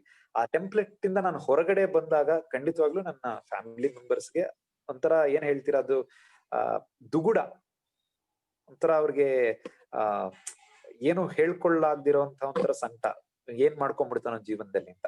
ಬಟ್ ಯಾವಾಗ ನಾನು ಆಫೀಸ್ ಓಪನ್ ಮಾಡಿದೆ, ಅವಾಗೆಲ್ಲ ನನ್ನ ತಂದೆ ಫೈನಾನ್ಷಿಯಲಿ ಕೂಡ ಹೆಲ್ಪ್ ಮಾಡಿದ್ರು ನನ್ಗೆ. ಎಲ್ಲೆಲ್ಲಿ ಸ್ವಲ್ಪ ನನಗೆ ಶಾರ್ಟೇಜ್ ಆಗ್ತಿತ್ತು, ನಾನು ನನ್ನ ತಂದೆ ಕೇಳಿದಾಗ ಓಪನ್ಲಿ ಮಾಡಿದ್ರು. ಅದನ್ನೆಲ್ಲ ನಾನು ಖಂಡಿತವಾಗ್ಲೂ ನೆನೆಸ್ಕೋಬೇಕಾಗಿರೋಂತ, ಅಂದ್ರೆ ಅವರ ಈಗೋನ ಬದಿಗಿಟ್ಟು, he sacrificed his ego and let me try something on my own. ಅವ್ರಿಗೆ ಖಂಡಿತವಾಗ್ಲೂ ಇಷ್ಟ ಇರ್ಲಿಲ್ಲ ಬಿಸ್ನೆಸ್ ಶುರು ಮಾಡೋದಾಗ್ಲಿ ನಮ್ಮ ತಾಯಿಗೆ, ತಂದೆಗೆ. ಬಟ್ ಏನೇ ಕಷ್ಟ ಬಂದ್ರು ನಿಂತ್ರು ನನ್ ಜೊತೆ. ಅವರು ಫೈನಾನ್ಷಿಯಲಿ ಸೆಕ್ಯೂರ್ ಆಗಿರೋದಕ್ಕೆ, ಅವರು ನನಗೆ ಫೈನಾನ್ಷಿಯಲಿ ಹೆಲ್ಪ್ ಮಾಡಿದ್ದಕ್ಕೆ ನನಗೆ ಬೆಳೆಯೋದಿಕ್ಕಾಯ್ತು. ಮತ್ತೆ ನನ್ನ ಹೆಂಡತಿ, ನಾನು ಅವಳನ್ನ 2010 ಜನವರಿಲಿ ಮೀಟ್ ಆಗಿದ್ದು, 2010 ಜನವರಿಯಲ್ಲಿ. ಫಸ್ಟ್ ಫ್ಯೂ ಡೇಸ್, ಅದೇ ಆ ವರ್ಷ 2010 ಇಡೀ ನನ್ನ ಜೀವನದಲ್ಲಿ ಮೋಸ್ಟ್ ಕಷ್ಟ ಅನುಭವಿಸಿರುವಂತ ವರ್ಷ. 2010 was the worst year of my life, because nothing worked out for me. ಏನೂ ವರ್ಕ್ ಆಗ್ಲಿಲ್ಲ.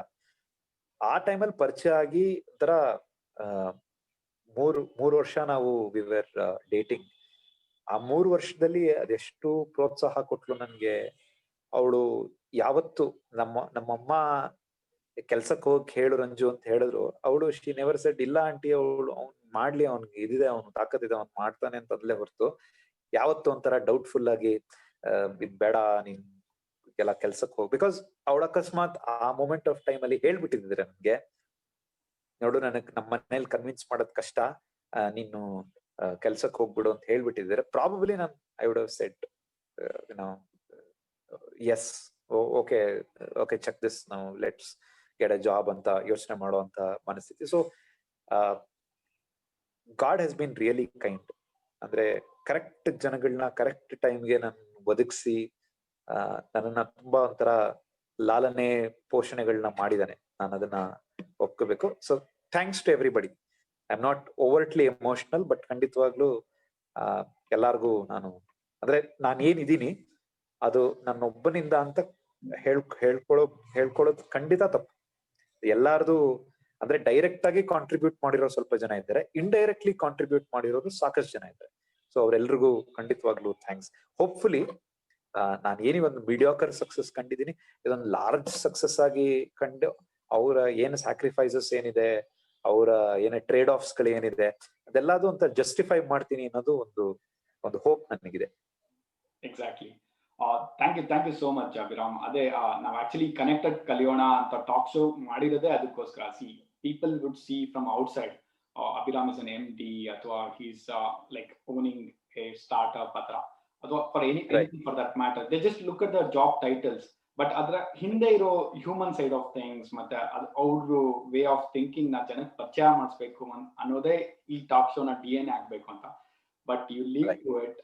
ನಮ್ಗೆ ಇನ್ಫಾರ್ಮಲ್ ಆಗಿ, ಕ್ಯಾಶುಯಲ್ ಆಗಿ ಮಾತಾಡ್ತಾ ನಿಮ್ಮ ನೆನಪುಗಳಿಂದ ಎಷ್ಟೊಂದು ವಿಷಯಗಳನ್ನ ಕಲಿಕೆಗಳನ್ನ ನಮ್ ಮುಂದೆ ಇಟ್ರಿ. ಇದನ್ನ ನೋಡ್ತಾ ಇರೋರಿಗೆ probably everybody has learning of their own. ಅವ್ರು ನೋಡೋ ಪರ್ಸ್ಪೆಕ್ಟಿವ್ ಅಲ್ಲಿ ನಾವು ಹೇಳಿದ ಪ್ರಕಾರ ನೀವು ಇದೇ ತರ ಸಿಲೆಬಸ್ ಪ್ರಕಾರ ತಗೋಪ್ಪ ಔಟ್ಪುಟ್ ಅಂತ ಹೇಳಕ್ಕಲ್ಲ. Everybody has their own way of seeing things. ಅವ್ರಿಗೆ ಇದೊಂದು ಎಕ್ಸ್ಪೀರಿಯನ್ಸ್ ಪ್ರೆಸೆಂಟ್ ಮಾಡಿದಾಗ I had face this difficulty, ನಾನು ಈ ತರ ಮಾಡಿ ಓವರ್ಕಮ್ ಆದೆ. It need not be the only solution, but ಯಾರು ಅದೇ ಸ್ಟೇಜ್ ಅಲ್ಲಿ ಇದ್ದವ್ರಿಗೆ it may work as an experience ಅಥವಾ learning. Thank you so much for sharing.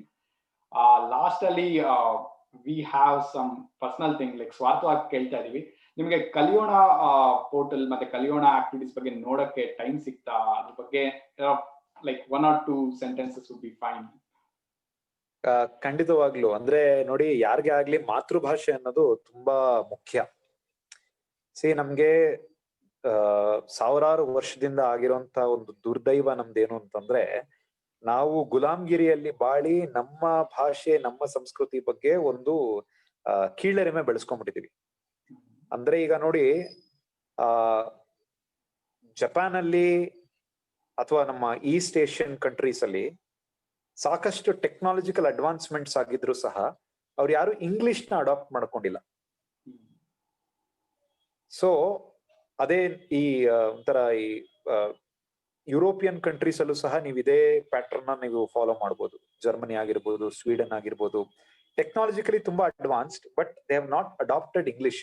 ನಮ್ಗೇನಾಗಿದೆ, ಅದು ಮುಂಚೆ ಹಿಂದಿ ಬಂತು, ಅದ್ರ ಜೊತೆಗೆ ಇಂಗ್ಲಿಷ್ ಕೂಡ ನಮ್ಗೆ ಒಂಥರ ಹಾಸು ಹೋಗ್ಬಿಟ್ಟಿದೆ. ಅಂದ್ರೆ ಕಮ್ಯುನಿಕೇಶನ್ ಅಂದ್ರೇನೆ ಇಂಗ್ಲಿಷ್ ಅನ್ನೋದು ಒಂದು ಮಿಸ್ಅಂಡರ್ಸ್ಟ್ಯಾಂಡಿಂಗ್ ನಾವು ಮಾಡ್ಕೊಂಡ್ಬಿಟ್ಟಿದೀವಿ. ಅಂದ್ರೆ ನಾವು ಈ ಕಾಲೇಜ್ ಅಲ್ಲಿ ಕ್ಯಾಂಪಸ್ ಸೆಲೆಕ್ಷನ್ ಟೈಮ್ ಅಲ್ಲಿ ನಮ್ಗೆ ಇದೆಲ್ಲ ಮಾಡೋರು, ಈ ಕ್ಲಾಸಸ್ ಗಳೆಲ್ಲ ಮಾಡೋರು. ಅವಾಗ ನಾವು ಮದರ್ ಟಂಗ್ ಇನ್ಫ್ಲೂಯೆನ್ಸ್ ಇಲ್ದಿರ ಮಾತಾಡ್ಬೇಕು ನಾವು, ಈ ತರದ್ದೆಲ್ಲ ಏನೇನೋ ಹೇಳ್ಕೊಡೋರು ನಮ್ಗೆ. ಬಟ್ ಆಕ್ಚುಲಿ ಹೇಳ್ಬೇಕು ಅಂತಂದ್ರೆ ಮದರ್ ಟಂಗ್ ಇನ್ಫ್ಲೂಯೆನ್ಸ್ ಅಲ್ಲಿ ಇಂಗ್ಲಿಷ್ ಮಾತಾಡಿದ್ರೆ ಏನ್ ನಷ್ಟ ಇಲ್ಲ. ಕಮ್ಯುನಿಕೇಟ್ ಆಗ್ಬೇಕು, ನಿಮ್ಮ ಯಾರು ಕೇಳಿಸ್ಕೋತಾರೆ, ನಿಮ್ಮ ಭಾಷೆ ಅರ್ಥ ಆಗ್ಬೇಕು. ಯಾಕಂದ್ರೆ ನಾವು ಕನ್ನಡಿಗರು, ಇನ್ನೊಬ್ರು ಯಾರೋ ತೆಲುಗರು ಇರ್ತಾರೆ, ಇನ್ನೊಬ್ರು ಯಾರೋ ತಮಿಳ್ ಇರ್ತಾರೆ, ಇನ್ನೊಬ್ರು ಯಾರೋ ಮಲಯಾಳೀಸ್ ಇರ್ತಾರೆ. ನಮ್ಮ ಭಾಷೆ ನಮ್ಮ ಮುಖ್ಯ. ಯಾವಾಗ ನಾವು ನಮ್ಮ ಭಾಷೆಯಲ್ಲಿ ಈ ಕಲಿಕೆ ಮಾಡ್ತೀವಿ, ಅದು ಬೇಗ ಮನದಟ್ಟಾಗತ್ತೆ, ಬೇಗ ನಮ್ಗೆ ಅರ್ಥ ಆಗತ್ತೆ, ಮತ್ತೆ ಬೇಗ ಅದರದ್ದು ಇಂಪ್ಲಿಮೆಂಟೇಷನ್ಸ್ ನಾವು ಶುರು ಮಾಡ್ತೀವಿ. ಸೊ ಕಲಿಯೋಣ ಇಸ್ ಅ ವಂಡರ್ಫುಲ್ ಇನಿಷಿಯೇಟಿವ್. ಈ ಖಾನ್ ಅಕಾಡೆಮಿ ಅಂತ ನೀವು ಕೇಳಿರ್ಬೋದು. ಖಾನ್ ಅಕಾಡೆಮಿ ಅವರು ಏನು ಈ ಲರ್ನಿಂಗ್ ವಿಡಿಯೋಸ್ ಮಾಡಿದ್ರು ಫಾರ್ ಈ ಯಾರ್ ಬೇಕಾದ್ರು ಫ್ರೀ ವರ್ಲ್ಡ್ ಅನ್ನೋ ತರ, ಅದನ್ನ ಕಲಿಯೋಣ ಮೂಲಕ ನೀವು ಮಾಡ್ತಾ ಇದ್ದೀರಾ. ಕನ್ನಡ ಸ್ಪೆಸಿಫಿಕ್ ಆಗಿ I wish you and the team all the success and my best wishes. Thank you so much. Thank you. ಹಾಗೆ ನಿಮ್ಗೂ ಕೂಡ ನೀವು ಆಗ್ಲೇ ಹೇಳ್ಕೊಂಡಿರೋ ಹಾಗೆ ಲಾಟ್ ಆಫ್ ಪ್ರಾಜೆಕ್ಟ್ಸ್ 2021 ಬಿಗಿನಿಂಗ್ ಅಲ್ಲೇ ರಿಲೀಸ್ ಆಗ್ತಾ ಇದೆ. ಆಮೇಲೆ ಮಾರ್ಚ್ ಅಲ್ಲಿ ನಿಮ್ದು ಮೇಜರ್ ಚಾಟ್ ಬಾಟ್ ಬರ್ತಾ ಇದೆ. ಇದೆಲ್ಲದಕ್ಕೂ ನಮ್ ಕಡೆಯಿಂದ all the best. Thank you so much. Stay in touch. ಮತ್ತೆ ಸಿಗೋಣ. ಖಂಡಿತವಾಗ್ಲು. Thank you Deepak. Thank you so much. Thank you. Bye. So Abhiram ಅವರು ಹಂಚಿಕೊಂಡಂತ ವಿಷಯಗಳಲ್ಲಿ ಕಲಿಯುವಂಥದ್ದು ಎಷ್ಟೊಂದು ಇತ್ತು ಅಲ್ವಾ? ಇದೇ ರೀತಿ ಮತ್ತೊಂದು ವಿಶೇಷ ಅತಿಥಿಯೊಂದಿಗೆ ನಾನು ಮುಂದಿನ ಸಂಚಿಕೆಯಲ್ಲಿ ನಿಮ್ನ ಭೇಟಿ ಆಗ್ತೀನಿ. ಅಲ್ಲಿಯವರೆಗೂ ಟೇಕ್ ಕೇರ್. ಈ ವಿಡಿಯೋ ನಿಮ್ಗೆ ಇಷ್ಟ ಆಗಿದ್ರೆ ಲೈಕ್ ಮಾಡಿ, ನಿಮ್ ಏನೇ ಅನಿಸಿಕೆ ಇದ್ರೂ ಕಮೆಂಟ್ ಮಾಡಿ, ಮತ್ತೆ ನಿಮ್ಮ ಫ್ರೆಂಡ್ಸ್ ಜೊತೆ ವಿಡಿಯೋನ ಶೇರ್ ಮಾಡೋದನ್ನ ಮರಿಬೇಡಿ.